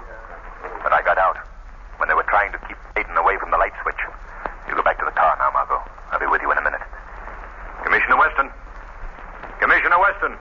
Hello, is that you, Shadow? Yes, Commissioner. Well, we're in a fine jam now.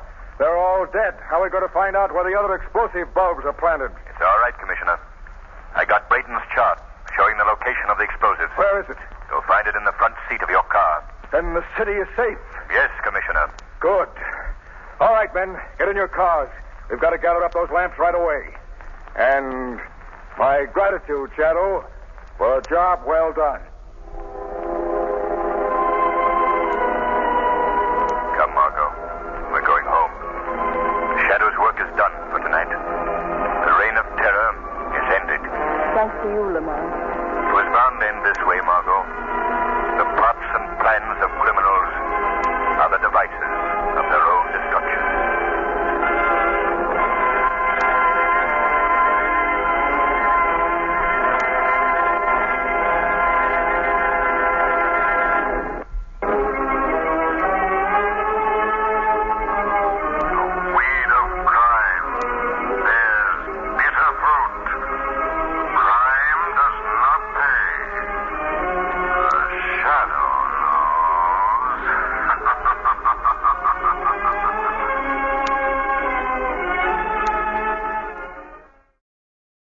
Let every go signal remind you that you do go farther with Signal gasoline. The Signal Oil Program. The Signal Oil Company and your neighborhood signal dealer bring you another curious story by The Whistler. Tonight, The Beloved Fraud.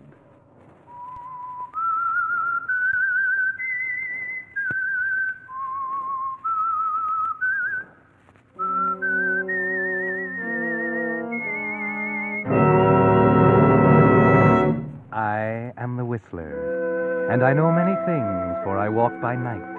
I know many strange tales, many secrets hidden in the hearts of men and women who have stepped into the shadows. Presently, I'll tell you of nameless terrors they dare not speak.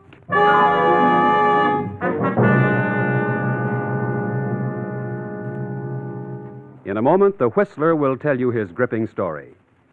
But first, Signal Oil Company brings you an urgent message from the War Department. Smokeless powder for explosives, thousands of tons of it, are needed daily on the battlefronts. But do you know that 60% of all smokeless powder is made from pulpwood, the same pulpwood used to make paper? That's why Donald Nelson stated, "The most critical raw material problem facing our war effort today is the shortage of all forest products, including pulpwood. It's why everyone on the home front is being asked to help by cutting down on the use and waste of paper. Uncle Sam suggests that you accept items from the store unwrapped whenever possible. Bring back paper bags for reuse and save every newspaper, magazine, carton, and especially brown wrapping paper for the salvage drive. You see, 700,000 items of war going overseas all need the paper you're being asked to save. Each 500-pound bomb, for instance, takes 12 pounds of paper. So when you save paper, however little it is, you're doing your part to speed vital weapons that will end the war sooner. And now, The Whistler.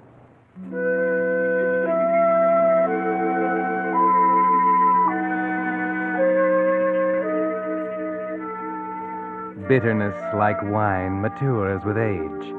And high on a dismal and wind-swept hill, on the outskirts of a small New England factory town, sits a house in which bitterness is a living thing, a companionable presence.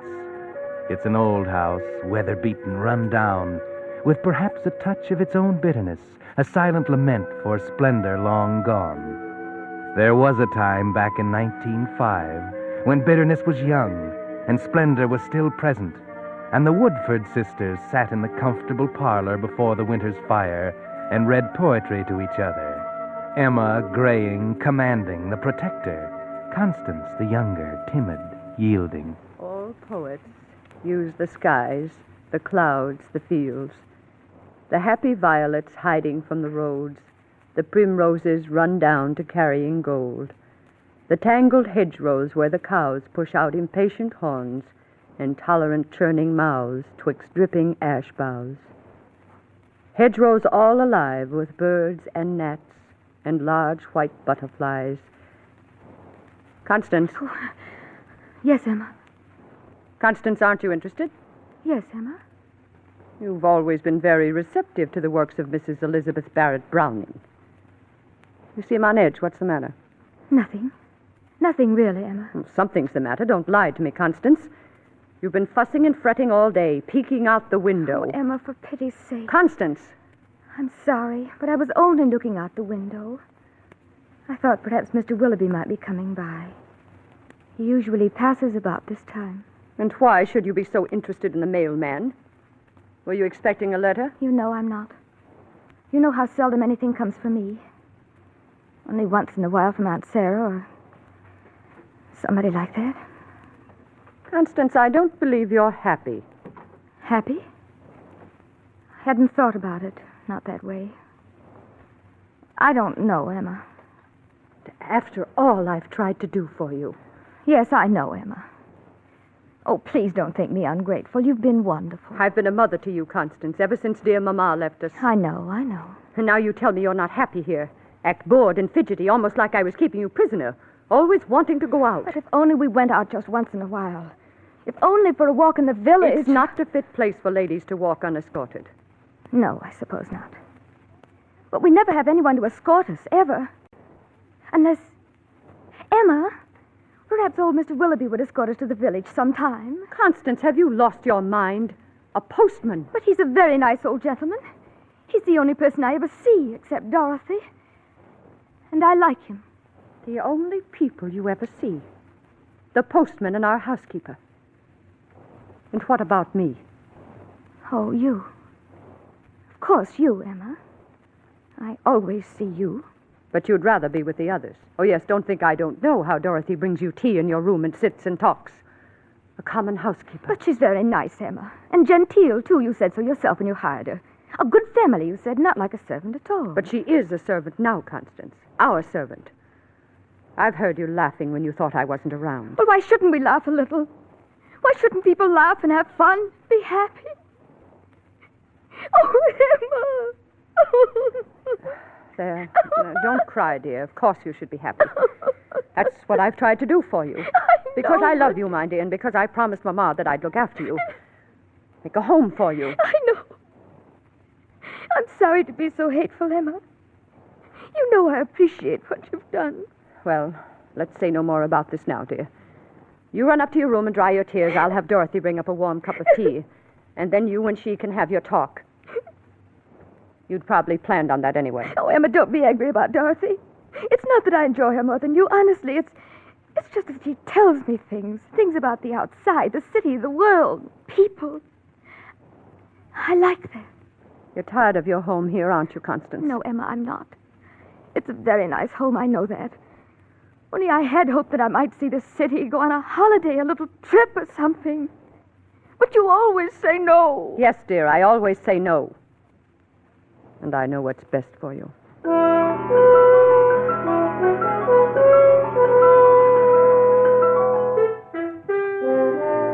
Yes, Sister Emma knows best, Constance. She's always known best. And before her, it was dear Mama whom she adored. You should be grateful to have someone else looking out for you, taking care of you, running your life for you. But you're not, are you, Constance? You're unhappy, desperately unhappy. Here you are, Miss Constance. Some nice hot tea. Oh, thank you, Dorothy. There, dear. Now you mustn't carry on so. Crying spoils your pretty eyes. Oh, Dorothy, what am I to do? Do? There's precious little you can do with her running you like you didn't have a mind of your own. But I do have a mind of my own. I'm not a child. Of course you're not. You're a grown woman, and you're not getting any younger. If ever you're going to get out of here and find happiness, you'll have to do it soon. I know. Perhaps it's too late now. That's what I keep telling myself. Too late, fiddlesticks. You're only 35. And there are plenty of gentlemen who'd find you very attractive. Do you think so, Dorothy? Do you really think so? Of course I do. If ever she'd let you go into town by yourself, you'd see. The men would stare. Oh, Dorothy, we shouldn't talk like this. What would Emma say?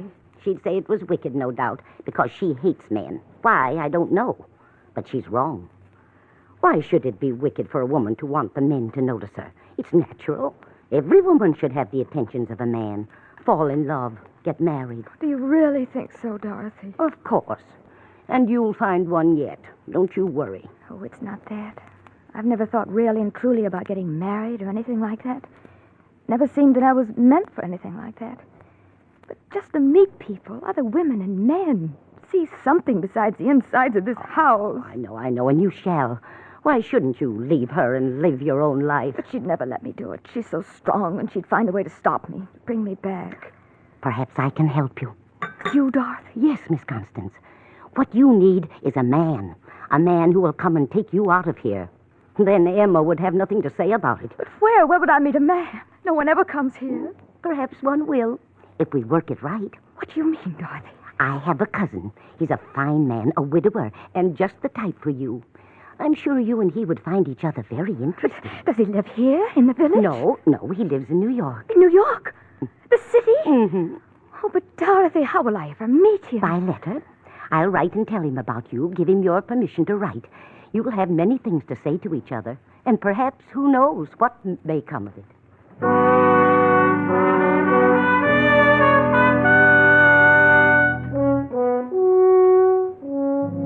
And that was the beginning, wasn't it, Constance? Remember how you waited for his first letter, half afraid that it would come, half fearful that it wouldn't? And then how you hid it until Emma had gone to bed, and then pored over every word again and again until after dawn. In a later one, he sent you his picture. Julian, handsome, a trifle slick-looking, not like the countrymen in the village. You sent him your picture and told Emma you'd misplaced it. And then, after months, came the letter asking you to marry him, telling you he was coming to the village to get you. And the last letter, that day, you read it in the grape arbor and came running in to tell Dorothy. Dorothy! Dorothy! Constance, such noise. Emma! Oh, I thought you'd gone down to the grocer's. And this is the way you behave behind my back? What do you have there, Constance? A letter? Why?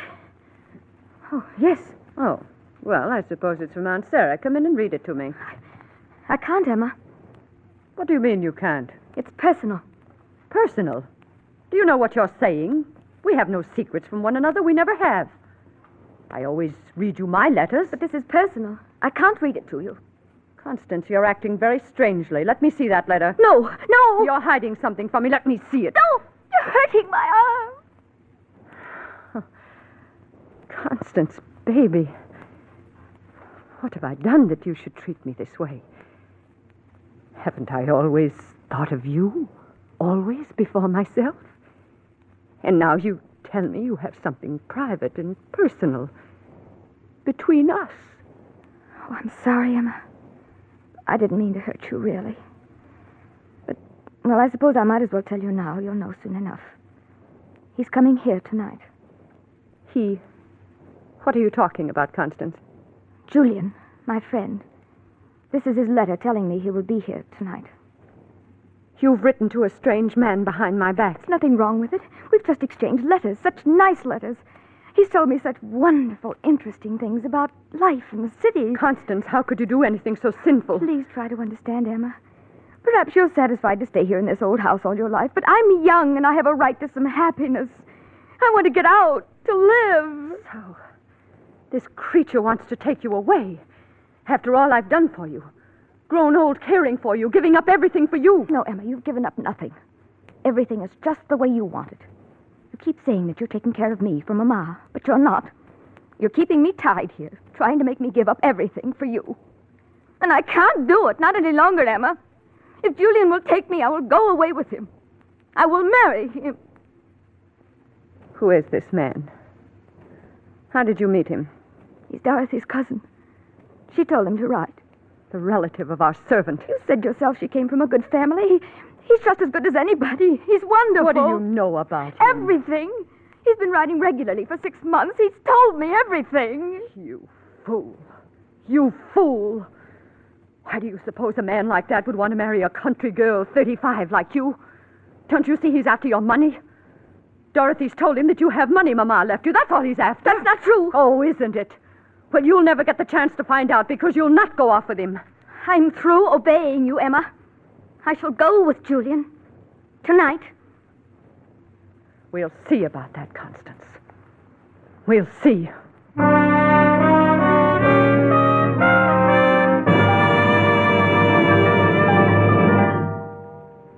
You're listening to The Whistler, brought to you by your friend, the Signal Oil Company, marketers of famous Signal gasoline, your best buy today.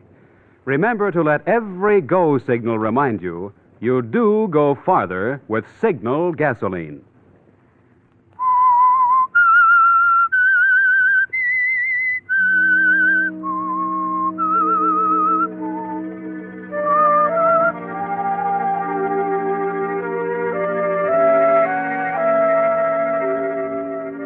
Well, Constance, the time has come at last. Julian will be here soon, and you've told Emma that you're leaving.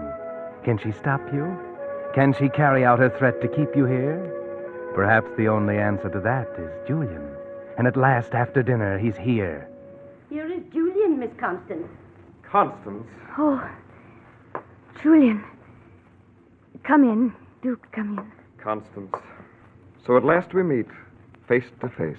Yes. I hope it's not a disappointment. Disappointment? Anything but that. You're just as I expected you to be.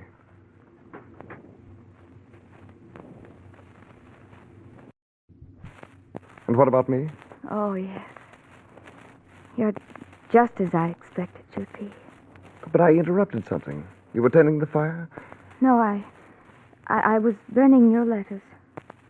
Then you've regretted your decision, Constance. No, Julian. Then why? I warned you. It's Emma. She wants to stop us. She's upstairs hunting for these letters now. We shall leave anyway. She can't stop us. But she'll do everything she can. She'll stop at nothing. Some fiendish power I don't understand impels her. Yes, Constance. Go on. Julian. You are Emma? I am Constance's sister. Constance, if you haven't already done so, go pack your bags. I haven't packed. You would have seen and asked questions. I'll hurry. Come back here, Constance. What do you want? What? I want to talk to you once more. You must listen to me. This man does not love you, I know. Don't be a fool. Don't risk everything on this sudden wild impulse. Think of me. How lonely I'll be. This man wants your money. And what do you think he'll do with you when he finds you have none? But I do, Emma. Half of what Mama and Papa left is mine. Yes, but I have control of it. You don't even know where it's kept. Did you think I would just give it to you? I don't care about the money, and neither does Julian. I'm going to pack. I won't be long. You'll only have to unpack, Constance. Constance and I are to be married, Miss Emma, with or without sisterly approval. I understand that to be your intention. Surely you can have no objection. She's not a child. She's 30. 35. 35. Yes. Constance has never been very practical or serious-minded. When Mama and Papa were killed in a train wreck many years ago, I realized Constance was in my charge, that it was my duty to shield her from the ills of the world. I believe I understood you to say Miss Constance has no control over her money. You understood correctly. Well, I'm not poor. Oh, far from it. But of late I've suffered some reverses, and... Constance will have no money unless I give it to her. You know, I admire a woman like you. I admire your strength, your practicality. Really?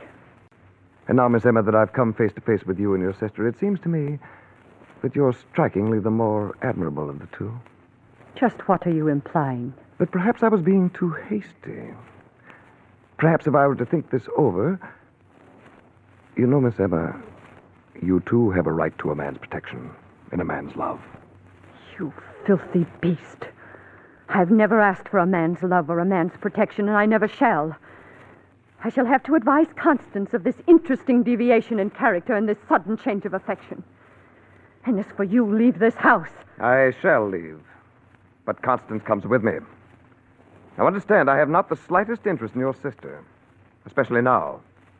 But just because you're so dead set on keeping her here with you, I'm going to take her with me. Of course, I may drop her like a hot penny in a few weeks, but... Why, Constance, Pigeon, whatever you heard, don't you believe a word of it. I was just teasing your sister here, the old pill.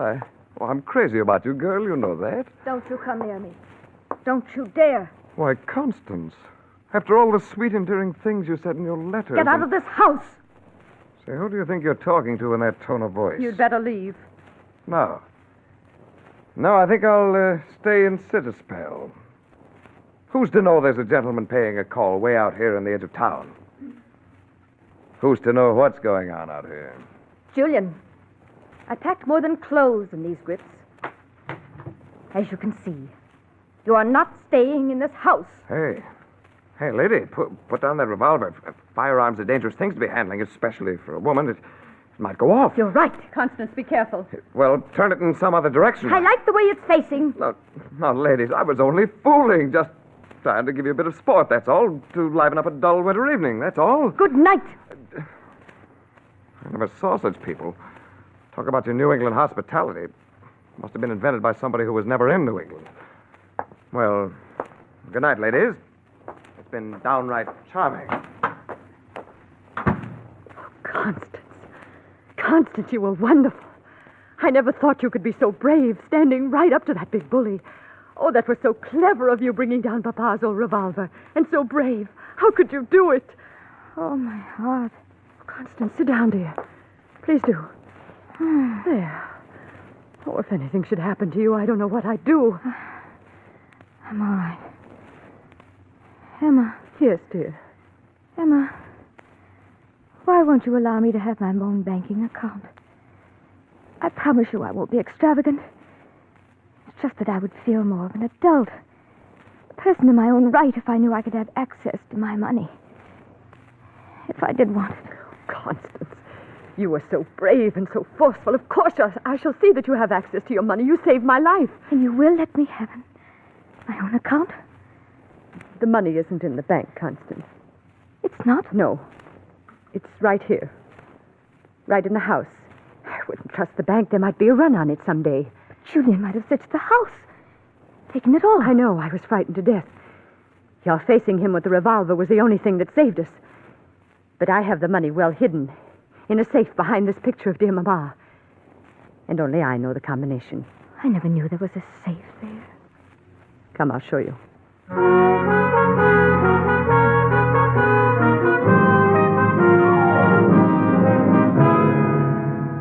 Emma, relieved of her fright, is more human than you've ever seen her, isn't she, Constance? She seems really happy as she goes to the safe and opens it.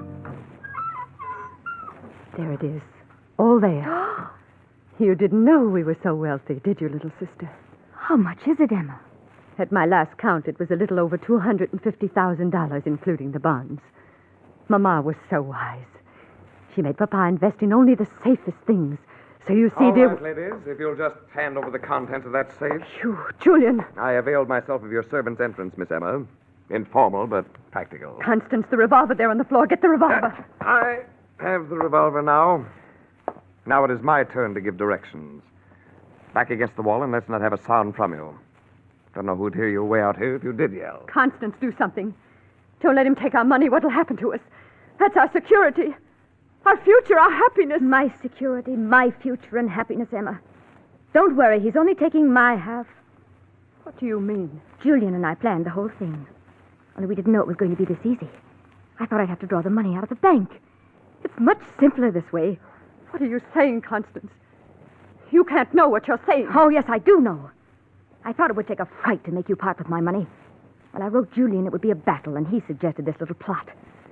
You were happy, weren't you, Emma, when you thought Julian a thief and a rotter? You were gloating inside because you thought everything you had said was true. Constance, you must be out of your mind. Julian and I are going to travel all over the world.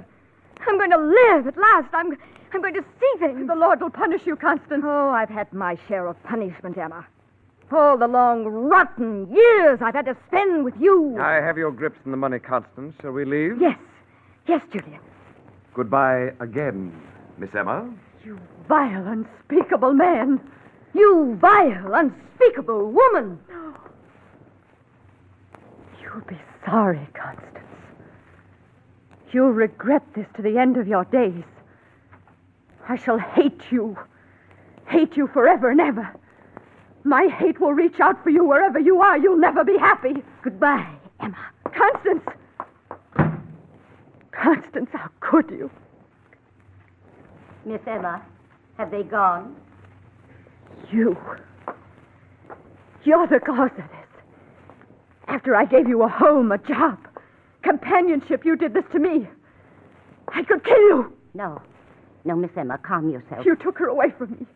You're responsible for me being left alone to live out a miserable, lonely old age. No. Stop looking at me like that. She'll be back. Back? She'll never... What did you say? Why are you so sure she'll be back? You know something more about this, don't you? Why, no, Miss Emma. No. You do? What do you know, Dorothy? Why should Constance come back if she's got the money? I don't know, only you said yourself that he might take the money from her. But he's your cousin, Dorothy. You must know him well. Therefore, you must know he is going to take the money and leave her penniless to come shrinking back to me. Don't you, Dorothy? Don't you? All right. Yes, I do. He planned it that way, and I'm not sorry. It's what the two of you deserve. What good was it doing you, either of you? It'll help Julian and me to really live again. So you're going to get part of it, too? Yes. And it's only what I deserve after what I put up with from you. And there's nothing you can do about it now. They're already on their way to the city to be married. What are you laughing at? You, Dorothy. You think I'm angry at you. You think I want to stop you. No, take the money. I'm glad you're here. Take it. You're welcome to it. Because now Constance will be back. She'll be penniless. Take the money. I'll have Constance back. I'll have Constance back.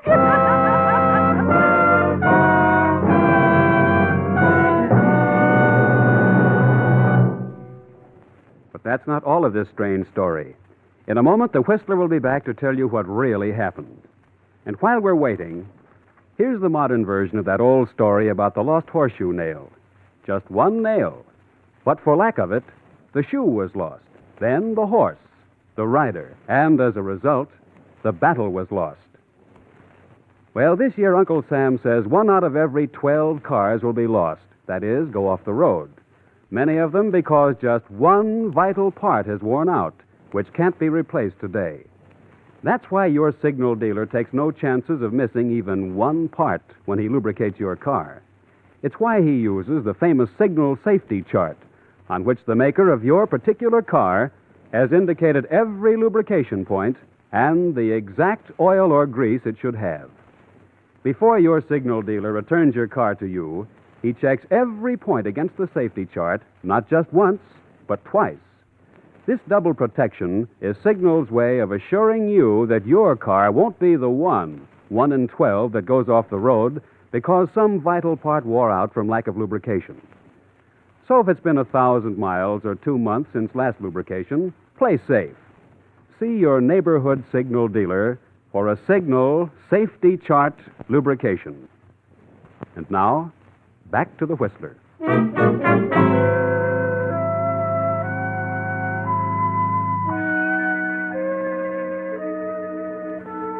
Yes, Emma sat in the lonely old house and waited, nursing her bitterness. And down in the city at a small hotel, Julian stood at the desk, waiting for his bride and her money. Constance was upstairs, dressing for the wedding. It was scheduled to take place at the little church just around the corner within the hour. As the minutes went by and the time grew short, Julian became impatient. He went upstairs to the room looking for Constance. She wasn't there. On the table, he found a note. Dear Julian, I'm sorry to disappoint you, but you see, I knew all along what you really wanted from me. I suppose it was deceitful to let you believe you were succeeding, but I needed your help to gain my freedom. Now that I have it, and the money, I thank you and wish you good luck. Goodbye, Constance. Julian knew what that meant. And after a time, so did Emma, sitting alone in the old house on the hill.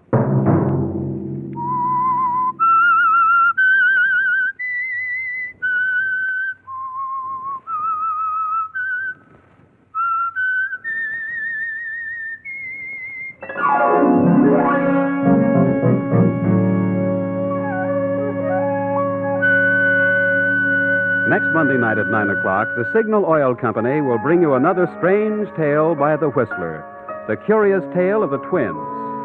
The Signal Oil program is broadcast for your entertainment by the Signal Oil Company, makers of Signal's famous Go Farther gasoline and motor oil, and by your neighborhood Signal Oil dealer, who is at your service daily to keep your car running for the duration. The Signal Oil program, produced and directed by George W. Allen, with story by Victor Kushner and music by Wilbur Hatch, is transmitted to our troops overseas by the Armed Forces Radio Service. Bob Anderson speaking for your friend, the Signal Oil Company, and suggesting once again that you let every go signal remind you that you do go farther with Signal gasoline. This is CBS, the Columbia Broadcasting System.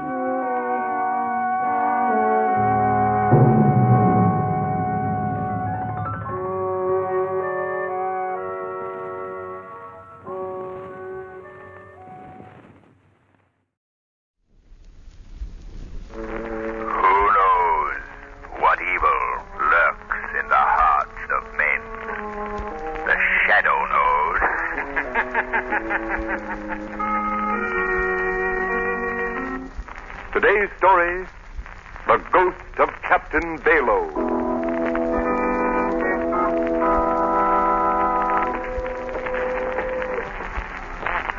Come along, Cranston. We ought to find the mate of the Northern Queen and one of those waterfront saloons around here. I know you'll be interested in hearing his story. I'm sure I will. Tell me, Mr. Ware, what happened to the rest of the crew when the Northern Queen went down? Lost, every man jack of them. This mate we're looking for is the only survivor. He just got port. The Northern Queen was your biggest freight ship, wasn't it? Biggest and best in the whole fleet, Cranston. It was smashed to bits. Well, how did it happen? I don't exactly know. I've heard some crazy explanations, but no facts. That's why I'm so anxious to talk to this mate. Maybe he can clear things up. You say the Northern Queen was smashed to bits. Where did it happen? On an uninhabited island off the ship lanes in the middle of the Pacific. Uninhabited? Off the ship lanes? Then what was your freighter doing there? That's just what I've got to find out. There's something strange about this whole business. 10 liners have been wrecked in the same spot during a score of years in the same manner. Here, Cranston. Let's see if we can find the mate in this place. Hey, bartender. Come on. All right. What do you have? There'll be little little trouble mustering your ship crew in this saloon, eh, Mr. Ware? Yeah, shouts would bring you enough men to man a boat from keel to bridge, Cranston. Oh, here's my mate. Hi there, mate. I see you're still fit to ride a gale. Commodore Ware, sir, it's right pleased I am to lay an eye on you again. I want to talk to you. Can we go in the back room there? Aye, sir, right in here. It'll be nice and quiet. Yes, this is better. Sit down, mate. Have a seat, Cranston. Thank you. I know you want to hear about the wreck of your ship, the Northern Queen. Yes. Mate, give me the facts. That I will, sir. And it'll likely raise the hair on your head just as it's whitened mine. What happened? What caused the wreck of my ship? 'Twas Captain Bayloe steered her on the rocks, sir.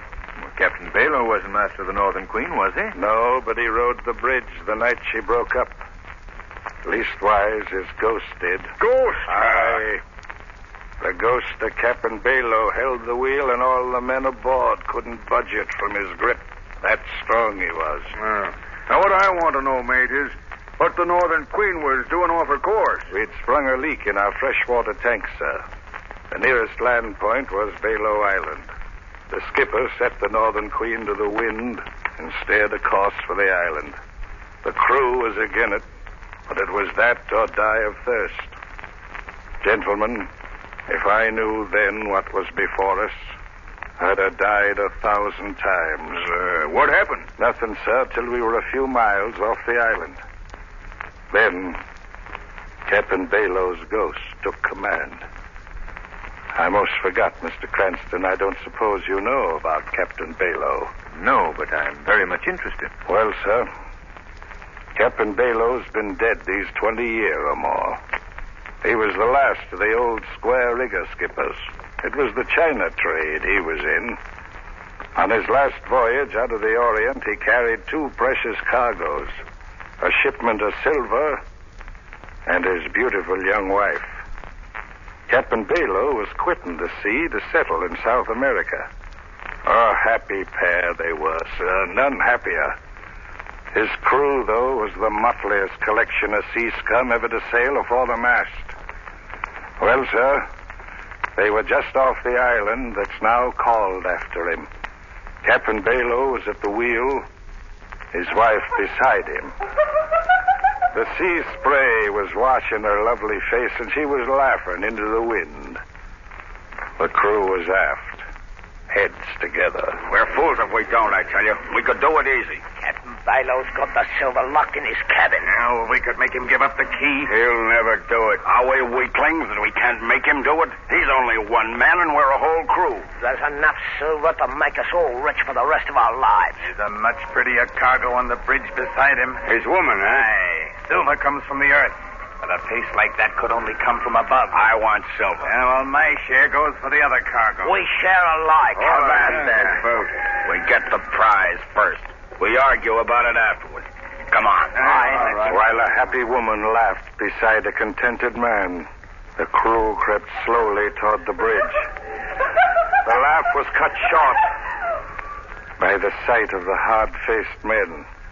Captain Bayloe asked them what they wanted for. We want the key to your cabin, Captain Bayloe, and we mean to get it. Give us the key. Save yourself. He ordered the men below, but... We came for that silver cargo, and you ain't putting us off. Better give us the key peaceful, or we'll take it away from you. The skipper reminded him it was mutiny. We know what it is.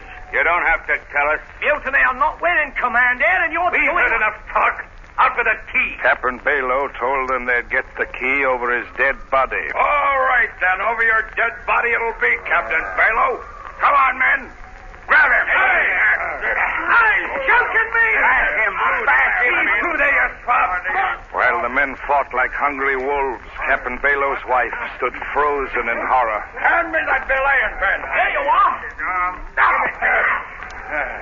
That ought to settle the swab. The blow from the belaying pin stunned the skipper. He fell to the deck. The crew were on him, snapping like a bunch of jackals. All right, lift him up. Here he comes. No more trouble. Heave him over the side. Captain Bayloe was half conscious when they threw him over the rail. He revived a bit when his body hit the water. He saw his ship with his wife aboard sailing away. Above the surge of the sea, he heard coming back on the wind the pitiful wail of his lovely wife. Before the waters covered him up, Captain Bayloe, with an oath on his lips, swore eternal vengeance on all men who sail the sea.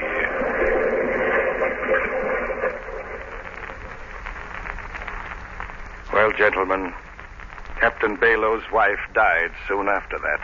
But he's had his revenge many times over.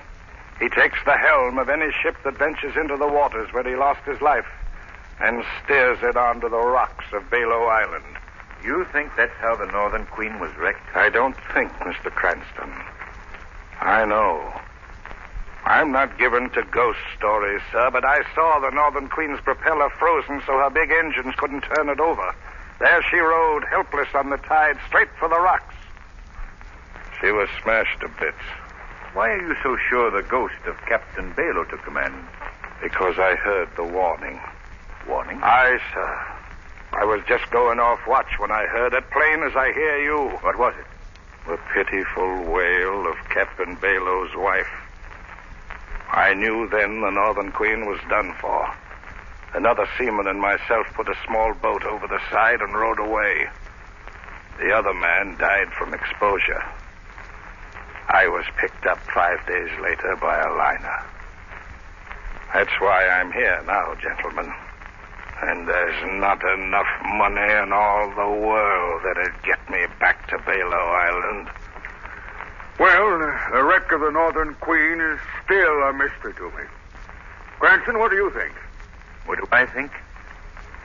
Mr. Ware, how would you and Mrs. Ware like to take a trip on my yacht with Miss Lane and myself?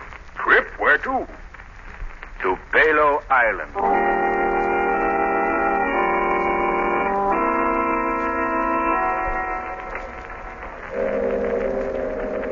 By George, it's funny. Here I am, owner of a fleet of ocean liners I haven't been to sea in years. Cranston, I'm glad you suggested this voyage. Well, I'm glad you're enjoying it, Mr. Ware. Yeah. Oh, this salt air makes you sleepy. Mrs. Ware and Miss Lane have turned in long ago. Guess I'll follow suit. Coming, Cranston? Yes, I'll join you below in just a moment. All right. Oh, good evening, Captain. Good evening, Mr. Ware. Mr. Cranston. Yes, Captain. Any orders for tonight, sir? No. Hold to do the same course. You haven't yet told me where we're heading, sir. No. What so? You mind, sir? Not at all, Captain. We're heading for Bayloe Island. Bayloe Island? Yes. You've heard of the place, I suppose? What seaman hasn't? And why in heaven's name do you want to go to that place, sir? I want to convince myself of something. It's a dangerous voyage, sir. You think we might be wrecked, is that it? Not only that, sir, but it means trouble with the crew.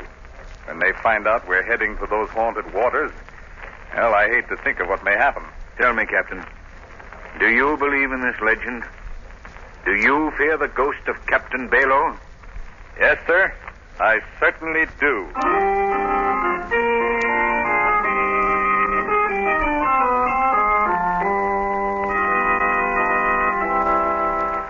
Quiet, men. Quiet. I tell you, I saw the sailing orders. The chief engineer told me it's a fact. We're off for Bayloe Island. Mr. Cranston must be crazy. Well, Mr. Cranston may be crazy enough to come here, but that don't mean we have to stay. What do you mean? We can make Mr. Cranston turn the ship back. That's mutiny. You can be jailed for that. Got any worse than what may happen? We gotta do something. The old crew's on watch tonight.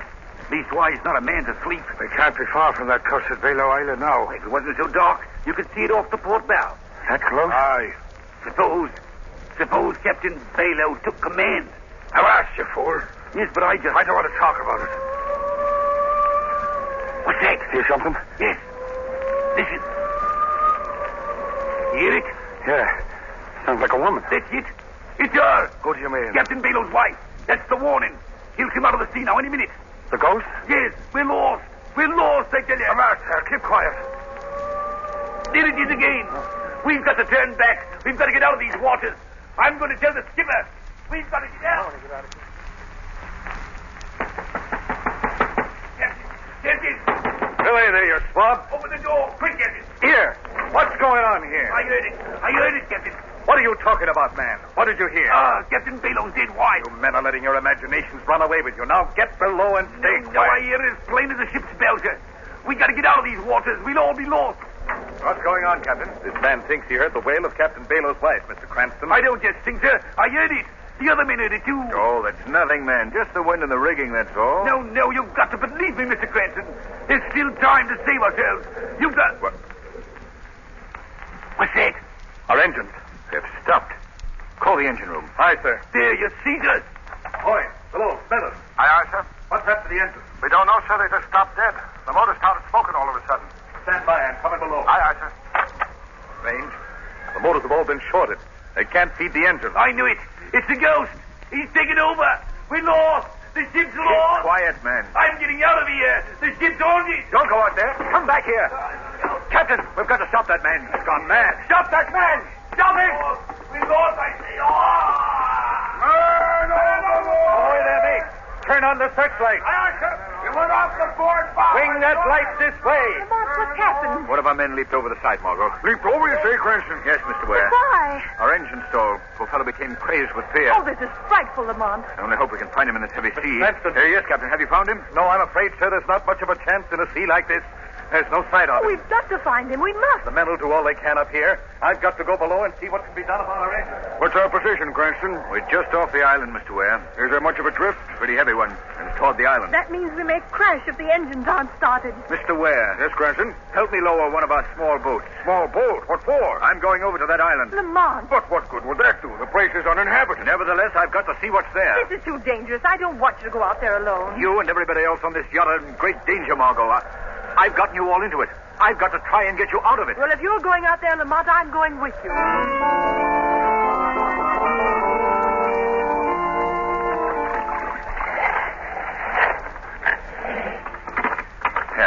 Here we are, Margot. We'll leave the boat beached here while we look around. Not much to see in this darkness. No, desolate place, isn't it? It's foolish of you to come, Margot. You should have taken my advice. Lamont. Huh? Look. Look over there. What is it, Margot? Something's coming out of that clump of bushes. Oh, it's coming towards us. A man. Lamont, could it be the ghost of Captain Bayloe? Don't be frightened, Margot. I've got my gun. Stand where you are. I'll shoot. What do you want? Do you hear me, man? Keep away, I said. Who are you? I've come from that yacht off there. And you're not one of Yandy's men. Well, who is Yandy? A devil. A monster. Do you live on this island?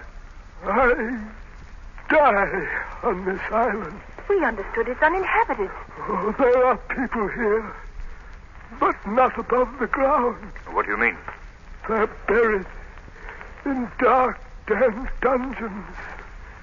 Yet they live. Who are these people? Survivors of ships wrecked on the rocks here. Anybody that ever sets foot on this island is never allowed to leave again. Go away. Go away before it's too late. I want to know about those prisoners. Their lives are spent in darkness. All day they work in the mines. Mines? At night they're locked in dungeons.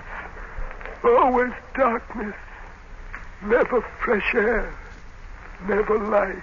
Are you a captive here? I, captive and slave. I was the skipper of the Nellie Moss. She was wrecked here some 15 years ago. I've been here ever since. But you're not confined to a dungeon. I found a secret exit. I steal out at night to watch the sea and hope. Lamont, something will have to be done for these unfortunate people. There's nothing you can do. Go away. Go away. Can you take me to the dungeons? I can, but I don't think I should. Please. I think I can help. No one can best Yandy. Perhaps I can. All right, then. Come along and see how dead men live.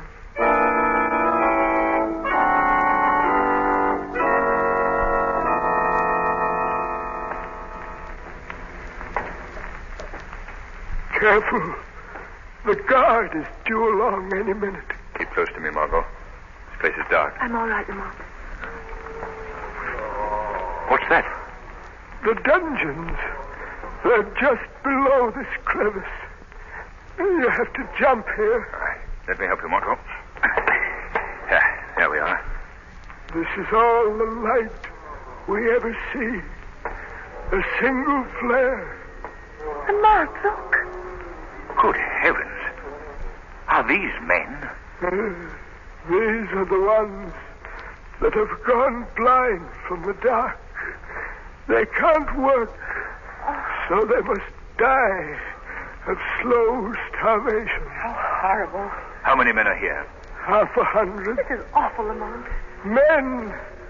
Men! Look! 2 from the outside world. They've come to help us. There's no help for us. Careful. Here comes the guard. Stay back, Margot. In here. He will pass. Get behind me, Margot. Tell me, men. Does this guard have the keys to the dungeon? Yes. What are you going to do, Lamont? Get those keys. Liberate these men. But how? Quiet, Margot. Here he comes.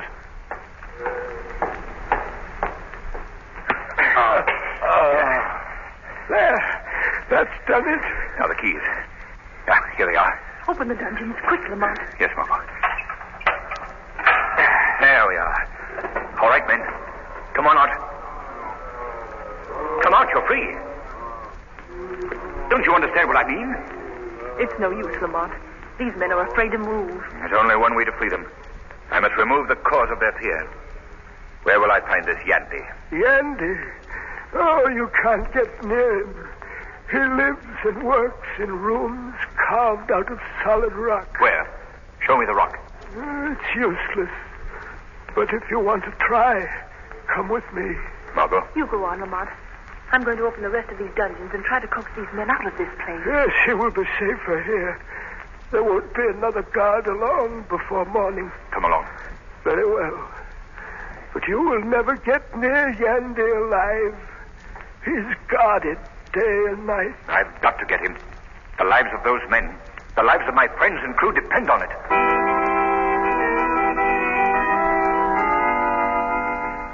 Can you make her out yet, Mr. Yandy? Yes. Yes, she's a yacht. A rich man's plaything. It'll soon be his coffin. They got the engines going again, sir. Very well. Turn on the black beam. Short the motors. Yes, sir.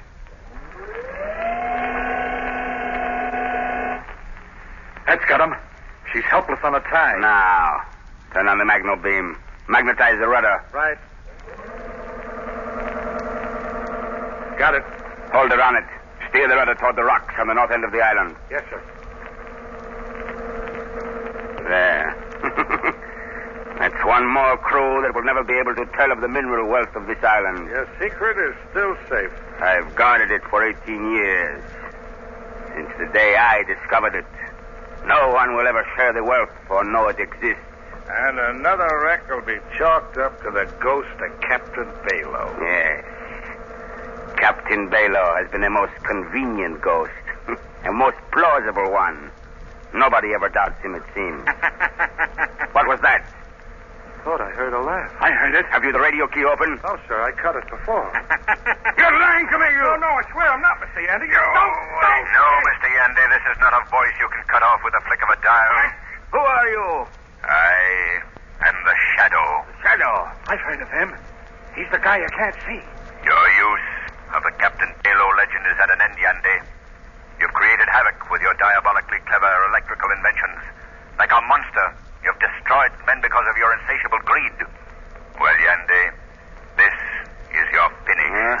The sea will be well rid of you, and poor Captain Bayloe will rest peacefully in his sea grave. What's that? The slaves. They've escaped from their dungeons. Yes, Yandy, they're crawling out of the earth to vent their just hatred on you. Turn on the heat ray. Burn them up. Burn them to a crisp. Right. The tubes. They're all broken. My equipment is ruined. Completely, Mr. Yandy. My yacht is free of your clever magno beam, and those people down there will soon be done with you. I'm getting out. Out of my way. You're not getting on that boat. You got hit on the cove without us. I don't care what happens to you. Take care of yourself. Run, Yandy. The sooner to meet your doom. Lamont, are you here? Oh, Lamont. Yes, Margot. I'm quite all right. Oh, thank heaven. Look, Margot. The captives have taken their captor. They've got Yandy. They'll tear him to pieces. That would be little less than the thing well deserves. But I suppose we'll have to try and save him for the law. Come along, Margot. We've no time to lose.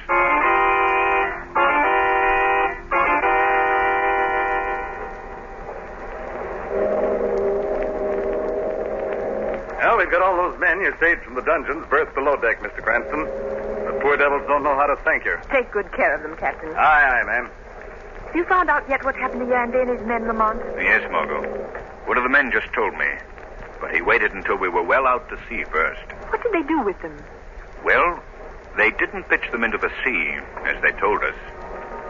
They locked them in their own dungeons. And it's too late for us to do anything about that now. So we'll have to leave Yandy and his Confederates to suffer as long as their lives last. The terrible fate they designed for others.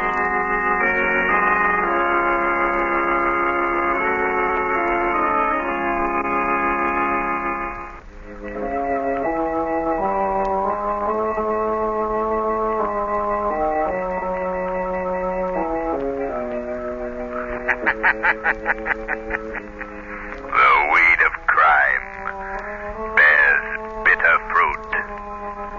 Crime does not pay. The shadow knows.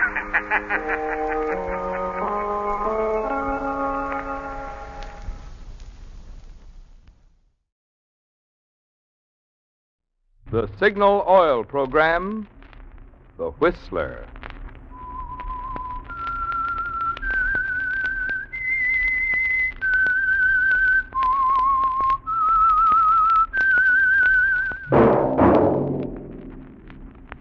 That whistle is your signal for the Signal Oil Program, The Whistler.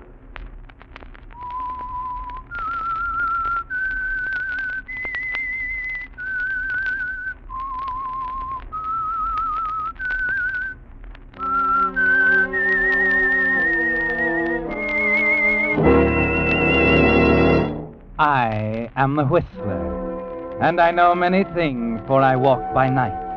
I know many strange tales hidden in the hearts of men and women who have stepped into the shadows. Yes, I know the nameless terrors of which they dare not speak.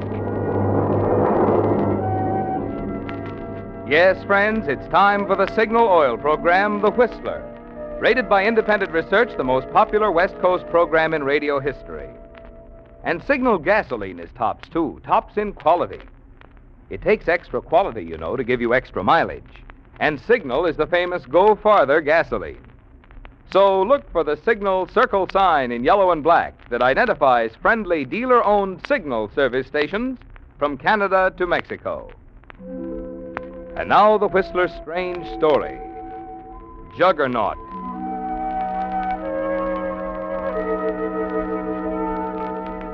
Hampton Crossing is quiet now, and the solid, respectable people who live there are going about their business with the same easy pace as before. But to many of them, it will never be quite the same again.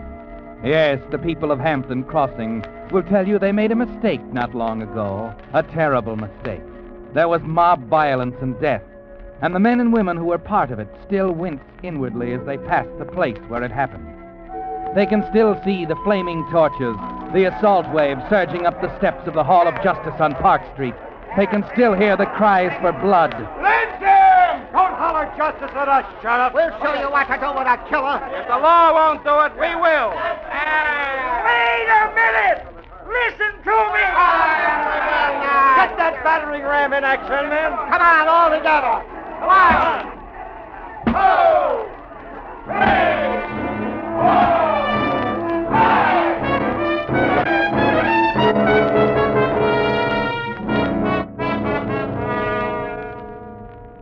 Yes, there was a mob killing that night in Hampton Crossing. But there will never be another. The mob was a juggernaut, and neither the sheriff nor anyone else could have stopped them. They had to stop themselves, and they did in a very unusual way. But more unusual still was the thing that caused it all.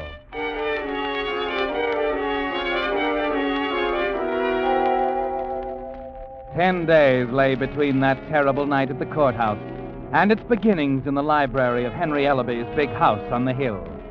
Josh Ellerby sat across the desk from his brother listening, the green-shaded lamp between them making a caricature of Henry's face as he talked. Well, Josh, we've both been a part of Hampton Crossing for a long time, haven't we? 20 years. 22, to be exact. And we've both come a long way, Josh. I've come to love this town and the folks who live here. I've given most of them good jobs in my mill, provided a good living for them, put their kids through school, taken care of them when they were sick. Of course, Henry. Is that why you asked me to come here? To tell me... I think it's time for a little self-analysis, Josh. Time to stand off a ways and look at each other. Yep, I've done a lot for the people here. But I think you've done even more, in a way. Why, I don't know, Henry. Yes, I feed their bodies, put clothes on their backs. But you own their hearts. Why, I tried to be good to them. You've done better than that. They have an immense faith in you, Josh. I had faith in you, too. That's why I've let you handle my affairs. You could have at least been honest with me, Josh. I have some respect for an out-and-out crook who has the guts to play the part to the hilt. I was afraid that's why you asked me to come here. If I didn't have the figures right in front of me, I'd never believed it myself. Well, Henry, what do you plan to do about it? You're through as of tomorrow morning, both as my manager and my executor. Furthermore, I'll give you 1 week to produce the money you've embezzled from me. Otherwise, I'm taking it up with the sheriff's office. Is that clear enough? Not quite. The money isn't the real reason, is it, Henry? It's pretty real to me. $40,000. No. You're jealous of me because this town, the people in it love me. They're mine because I've succeeded where you failed. What are you talking about? Because of that faith you talked about. That's what you want to destroy, Henry. The money is nothing to you. You want to destroy the people's faith in me. Isn't that true? Why, you hypocritical fake. You won't destroy their faith in me, Henry. I'm not going to let you. Where did you get that gun? Does that matter now? You know this won't get you anywhere. My daughter, Kit. If anything happens to me, you'll have to account to her. Every penny. If she marries, Henry, don't forget that. The money is mine until she marries. Listen to me, Josh. Put that gun down. You'll be found out, don't you understand? Kit will... Never mind, Kit. The people down there need me. They've got to have someone to lean on. I won't let you kill their confidence in me. Josh!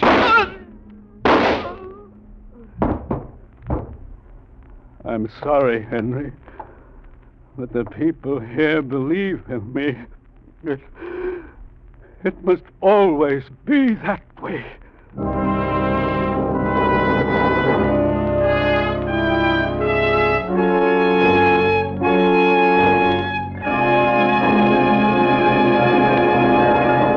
With the prologue of Juggernaut, the Signal Oil Company is bringing you another strange story by The Whistler. If you've stopped at a Signal service station recently, you probably noticed a poster picturing a tire, a battery, a fan belt, radiator hose, windshield wiper blade, and other accessories. Well, this is to remind you that in addition to being headquarters for Signal's famous Go Farther gasoline and Signal Premium Motor Oil, your Signal dealer also features a wide selection of automotive accessories, most of which he's prepared to install for you while you wait. And every item is of finest recognized quality that your Signal dealer is proud to stand back of. It's tires, for instance, or Lee's, famous Lee's of Conshohocken. For 45 years, the finest of first-run tires. His batteries are built to Signal's own rigid specifications for trouble-free service and long life. And your Signal dealer's polishes, radiator cleaner, leak sealer, and other automotive accessories are nationally advertised brands. So to ready your car for summer trips, stop by your Signal service station this week for a checkover of these little items that can make such a big difference in driving pleasure. It's part of your Signal dealer's complete service to help your car run better, look better, and last longer. And now back to the Whistler.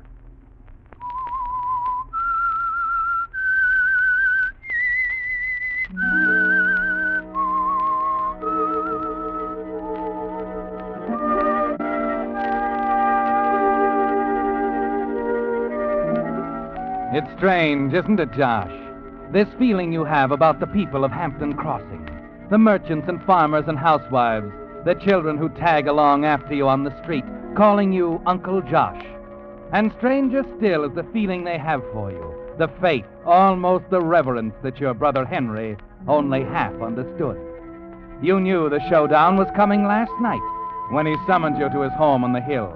So, you came prepared to kill him. But you knew, too, that it wouldn't end there. That the marriage of his daughter Kit to young Eddie Watkins would force another showdown, if it ever took place. So Eddie was part of your plan, too. The next morning, only 5 minutes after the first call from the sheriff, Eddie Watkins comes to your office over Hyde's Grocery on Park Street. Like the rest of them, when trouble strikes, he's come to you for advice. I want you to know, Uncle Josh, I didn't want to bother you at a time like this. Of course, Eddie. But Kit and I have no one else to turn to. She believes me, Uncle Josh. She knows I had nothing to do with it. Eddie, why do you feel you're under suspicion? You know how your brother felt about me, how he thought I was taking Kit away from him. The whole town knew we didn't get along. I know, but after all, that doesn't mean... The night before last, we had the worst quarrel of all. I said some things I didn't mean. And, well, you know how the town is. Yes, they're very impetuous sometimes. They do things without thinking. If I only had some time. The sheriff wants me to report to him right away. Yes. Well, I suppose that's what you'll have to do, Eddie. Go down there and face it out. It's too bad. Why?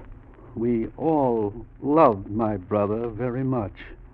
I'm so afraid in the heat of the moment the people, the sheriff, too, are liable to do things they'll be sorry for later. Oh, wait a minute. You mean... I know this town, Eddie. Anything can happen.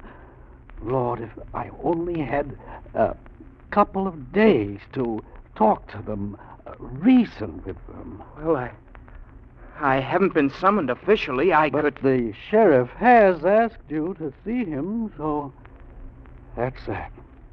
I'll do all I can, Eddie, but you know what a handicap I'll have. You need a couple of days, huh? Oh, it's out of the question, I guess. Well, I guess I'll have to make my own decision about how soon I report to the sheriff.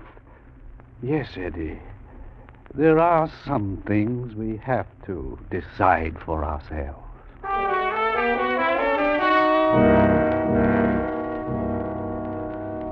Eddie Watkins? Why, Sheriff, I can't believe it. I didn't say he's guilty, Josh. All we know is he's the only one who might have had a motive. But just because Eddie quarreled with my brother... Oh? He did have a quarrel then? Henry was opposed to his marrying Kit. But that doesn't mean Eddie would... Maybe not. But the smart thing for young Eddie to do is to show up here and start explaining. That's what I can't understand. What do you mean, Sheriff? I sent for him 3 hours ago. Why isn't he here? You mean you think Eddie would run away? You just gave me an idea.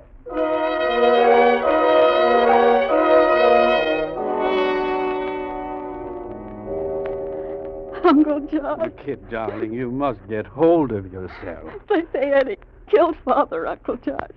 They say he was trying to run away when they picked him up at the station. Oh, there, dear. It's going to be all right. I'm scared. They have no evidence, dear, don't you see? But Father was killed with Eddie's gun. With Eddie's gun?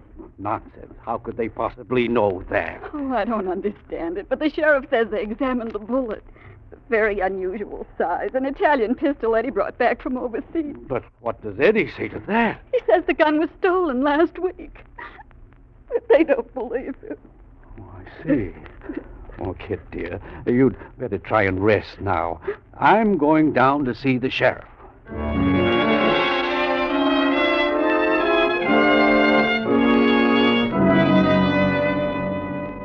Listen to me, Sheriff. You listen to me. I know how you feel, Josh. I know what Henry meant to you. But don't you see, Sheriff? And I know you're too kind-hearted to believe Eddie Watkins or anybody else could have killed him. But the point is, somebody did. Eddie's young, impetuous, madly in love.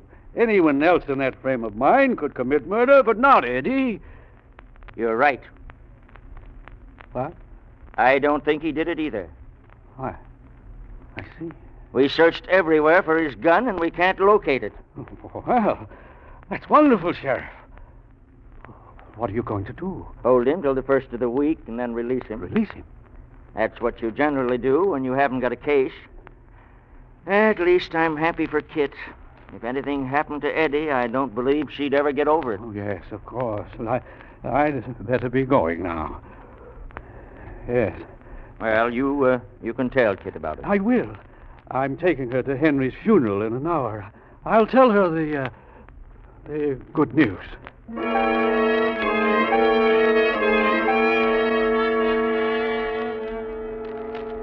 It was hard not to show the shocked surprise you felt when the sheriff told you there was no case against Eddie. Wasn't it, Josh? You'd planned that part so carefully, throwing Eddie's gun into the river, knowing the unusual size of the bullet would trap him.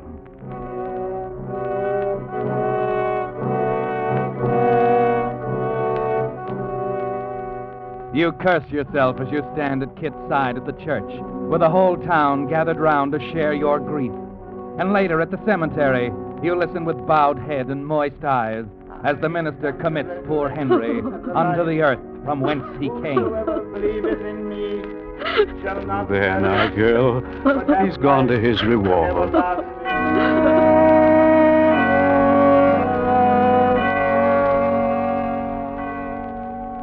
You raise your head when it's over with a silent glance of appreciation at each group of mourning friends, your mind still searching for the answer to Eddie Watkins and the missing gun.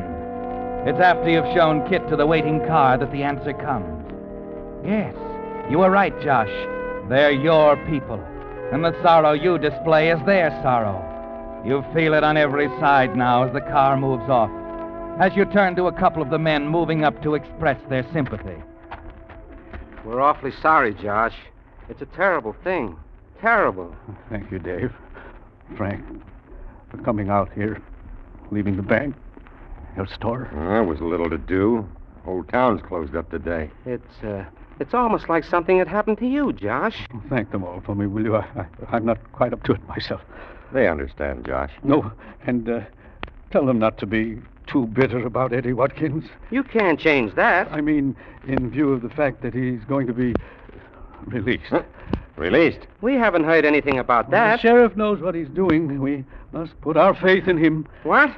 Now, he knows Eddie's guilty, that he's murdered your brother. Everybody knows it. What kind of justice is this? Dave, don't talk violence. You know how I feel about those things. But he's right, Josh. That boy took a life. He's got to pay. I've seen it in other towns. Bloodshed, an eye for an eye, lynchings. Sometimes that's the only answer. No, Dave. No one can ask the people to take the law into their own hands. But, Josh... Even if Eddie is guilty, if the law says he goes free, that is what we must accept. Now, if you'll excuse me, I must be going. Kit needs me. Bye, Josh. Free. That young murderer going free. Josh won't even lift a hand against him. Maybe it's up to Josh's friends to lift a hand.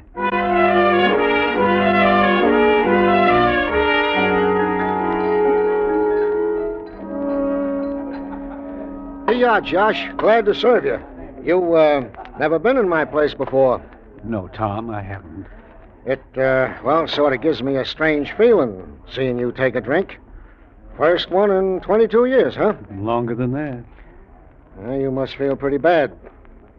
Tom, I figure the best thing is to go away. Maybe find some other place to live. Huh? You mean you'd leave town? Oh, no, Josh.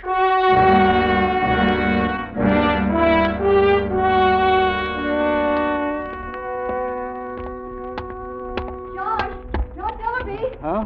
What? Wait, we want to talk to you. Oh, hello, Ellie. Ruth. Hello, Josh. Josh, is it true about your going away? Now, how in the world did that get out? I wasn't going to say anything. What is it? Do you think the people here are letting you down? Well, They haven't, Josh. No, they're very angry about the sheriff releasing Eddie Watkins. Very angry. But they don't know what to do. In the past, they've always had you to lead them. I can't lead them now, Ellie. I'm not at all sure that we'd be doing the right thing. You know what everybody else does, that Eddie Watkins is guilty. You do believe that, don't you, Josh? Ellie, I'd rather not say. I knew it. I'll never say it, Ellie. Not when I think of what could happen. Well, there'd be a meeting, Ellie, on the outside of town. The men folks, mostly. A meeting? Of course. There'd be speeches and angry words, quick action. A meeting? I can see it, building like a juggernaut. That's why I'm afraid. There'd be no stopping them, Ellie, no stopping them until... Until justice was done. Ellie! You don't have to tell us any more, Josh. And you'll never have to go away. Come on, Ellie. No, Ruth. Now, Ellie, I told you nothing. Oh, now, where are you going? Where...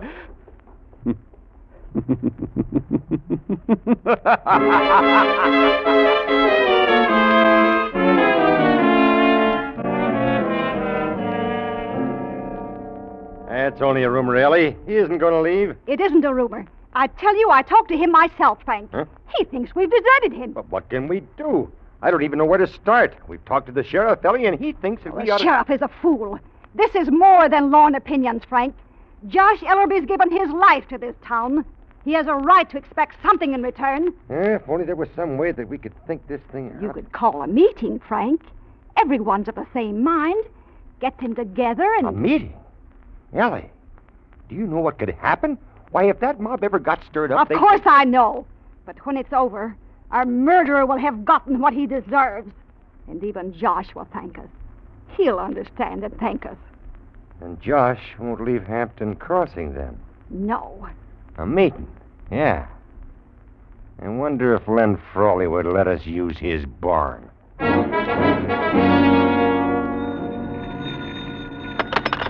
Hello? Oh, yes, Frank. The barn. Sure you can. I'll be there myself. Want me to make some calls? You bet I will. What time? Frawley's barn, 8 o'clock. I'll be there. Frawley's barn, 8 sharp. I'll say we can make it.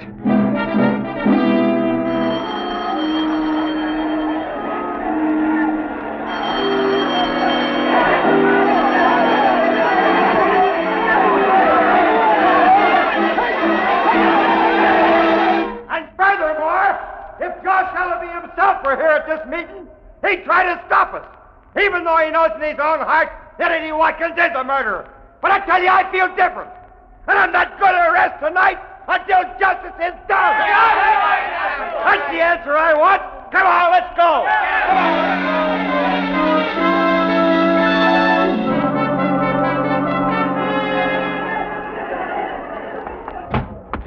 I came as soon as I could. What's got into them? Oh, Uncle Josh, they met tonight at Frawley's barn. They've come here to the jail to take Eddie. Good Lord. Sheriff, isn't there some way to stop them? No, they're all riled up. They're half crazy. They'll kill Eddie. I know they will. What about it, Sheriff? You can't just let them... They're not going to let them. That boy's innocent, Josh. Of course. I found out today that he couldn't have done it. Kid, I know where he was when your father was killed. And Josh, he didn't go anywhere near your brother's place that night. His alibi is complete. It's perfect. Can't you tell them that? Listen, do you think I could make myself heard? Have you some sort of plan, Sheriff? Yes.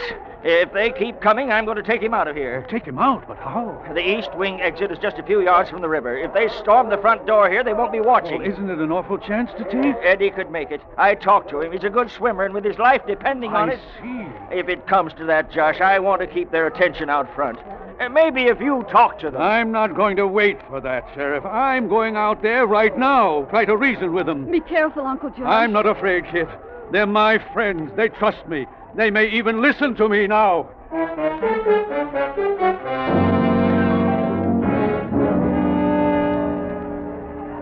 You sure about that, Josh? The sheriff told me himself. He's letting Eddie out the east wing, huh? Yes, the east wing. Ah, that's interesting. Josh, up to now you've been so anxious to save the boy.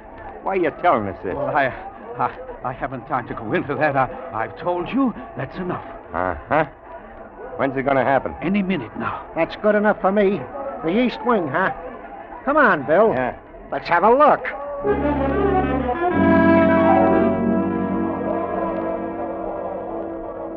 You're right, Sheriff. There's no reasoning with them. You've got to get Eddie out now. No, you think I'm doing the right thing, Josh? Do you think it'll work? It's the only way, but hurry, men, hurry. All right, I'll go for Eddie. Good luck, Sheriff. Good luck.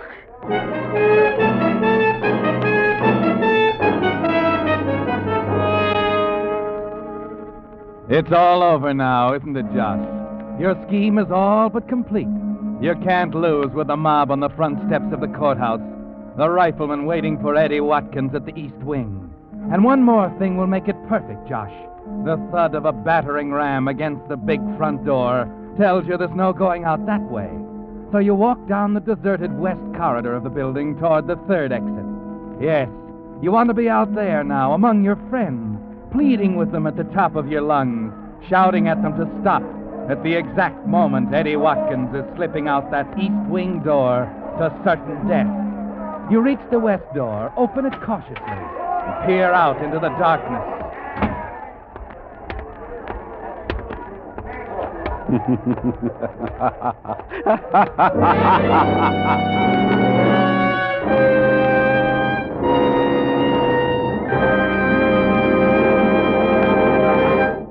The Whistler will return in just a moment with a strange ending of tonight's story. Meantime, a word of wisdom to Mr. Average Driver. You spend about $100 a year for gasoline. That's a lot of money.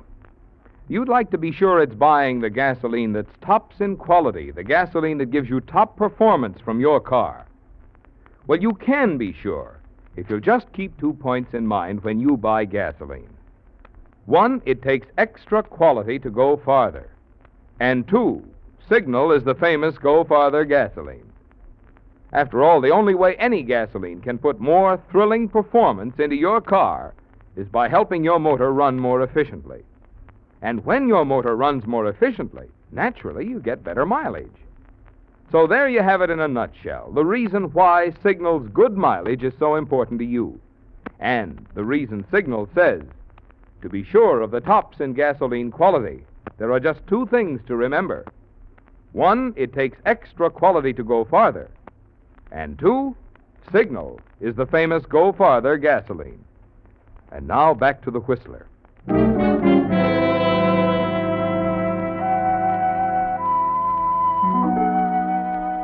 Yes, there was mob violence that night in Hampton Crossing, a night no one who saw it will ever forget. It's still there, burning in the back of their minds, like the torches in the hands of the mob that stormed the Hall of Justice. No one was ever brought to trial, because in the eyes of the law, the whole town was guilty, not just the 2 riflemen who waited in the shadows near the rear of the courthouse. The whole wing of the building's dark. You're sure he'll come out there? Well, you heard what Josh said, didn't you? Well, I'm still not sure. What if he Hey, should... wait a minute. Huh? Look. Yeah, you were right. Dark. I can't quite make him out, but... Hold still. There he is.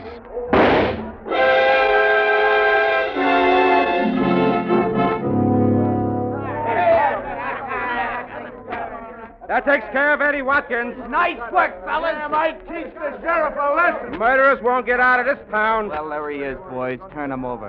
Right. There you go, Eddie. Good Lord, what have we done? It's Josh. Bill, he told us the truth. What do you mean?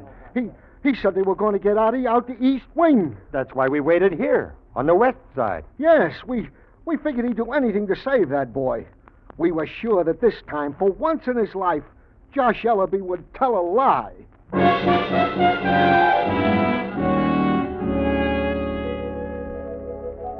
You'd better get back up to Eddie, Kit. He needs you. I still can't believe it. Uncle Josh betrayed us. He told him the plan. He could only have had one reason. I know, Sheriff. It was Uncle Josh who killed my father, wasn't it? Yeah. But we're the only ones who know that, Kit. And we're the only ones who'll ever know. What happens now? Nothing. He died a martyr, Kit. He's going to stay one. You see, as long as the people of this town can keep on believing in Josh Ellerby and remember what they did to him, there'll never be another mob killing in Hampton Crossing.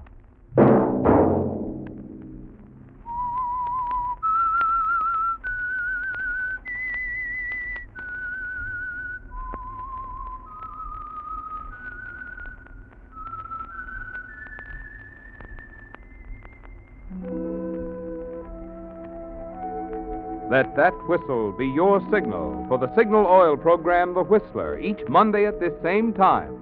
Brought to you by the Signal Oil Company, marketers of Signal gasoline and motor oil and fine quality automotive accessories. Signal has asked me to remind you, to get the most driving pleasure, drive at sensible speeds, be courteous, and obey traffic regulations.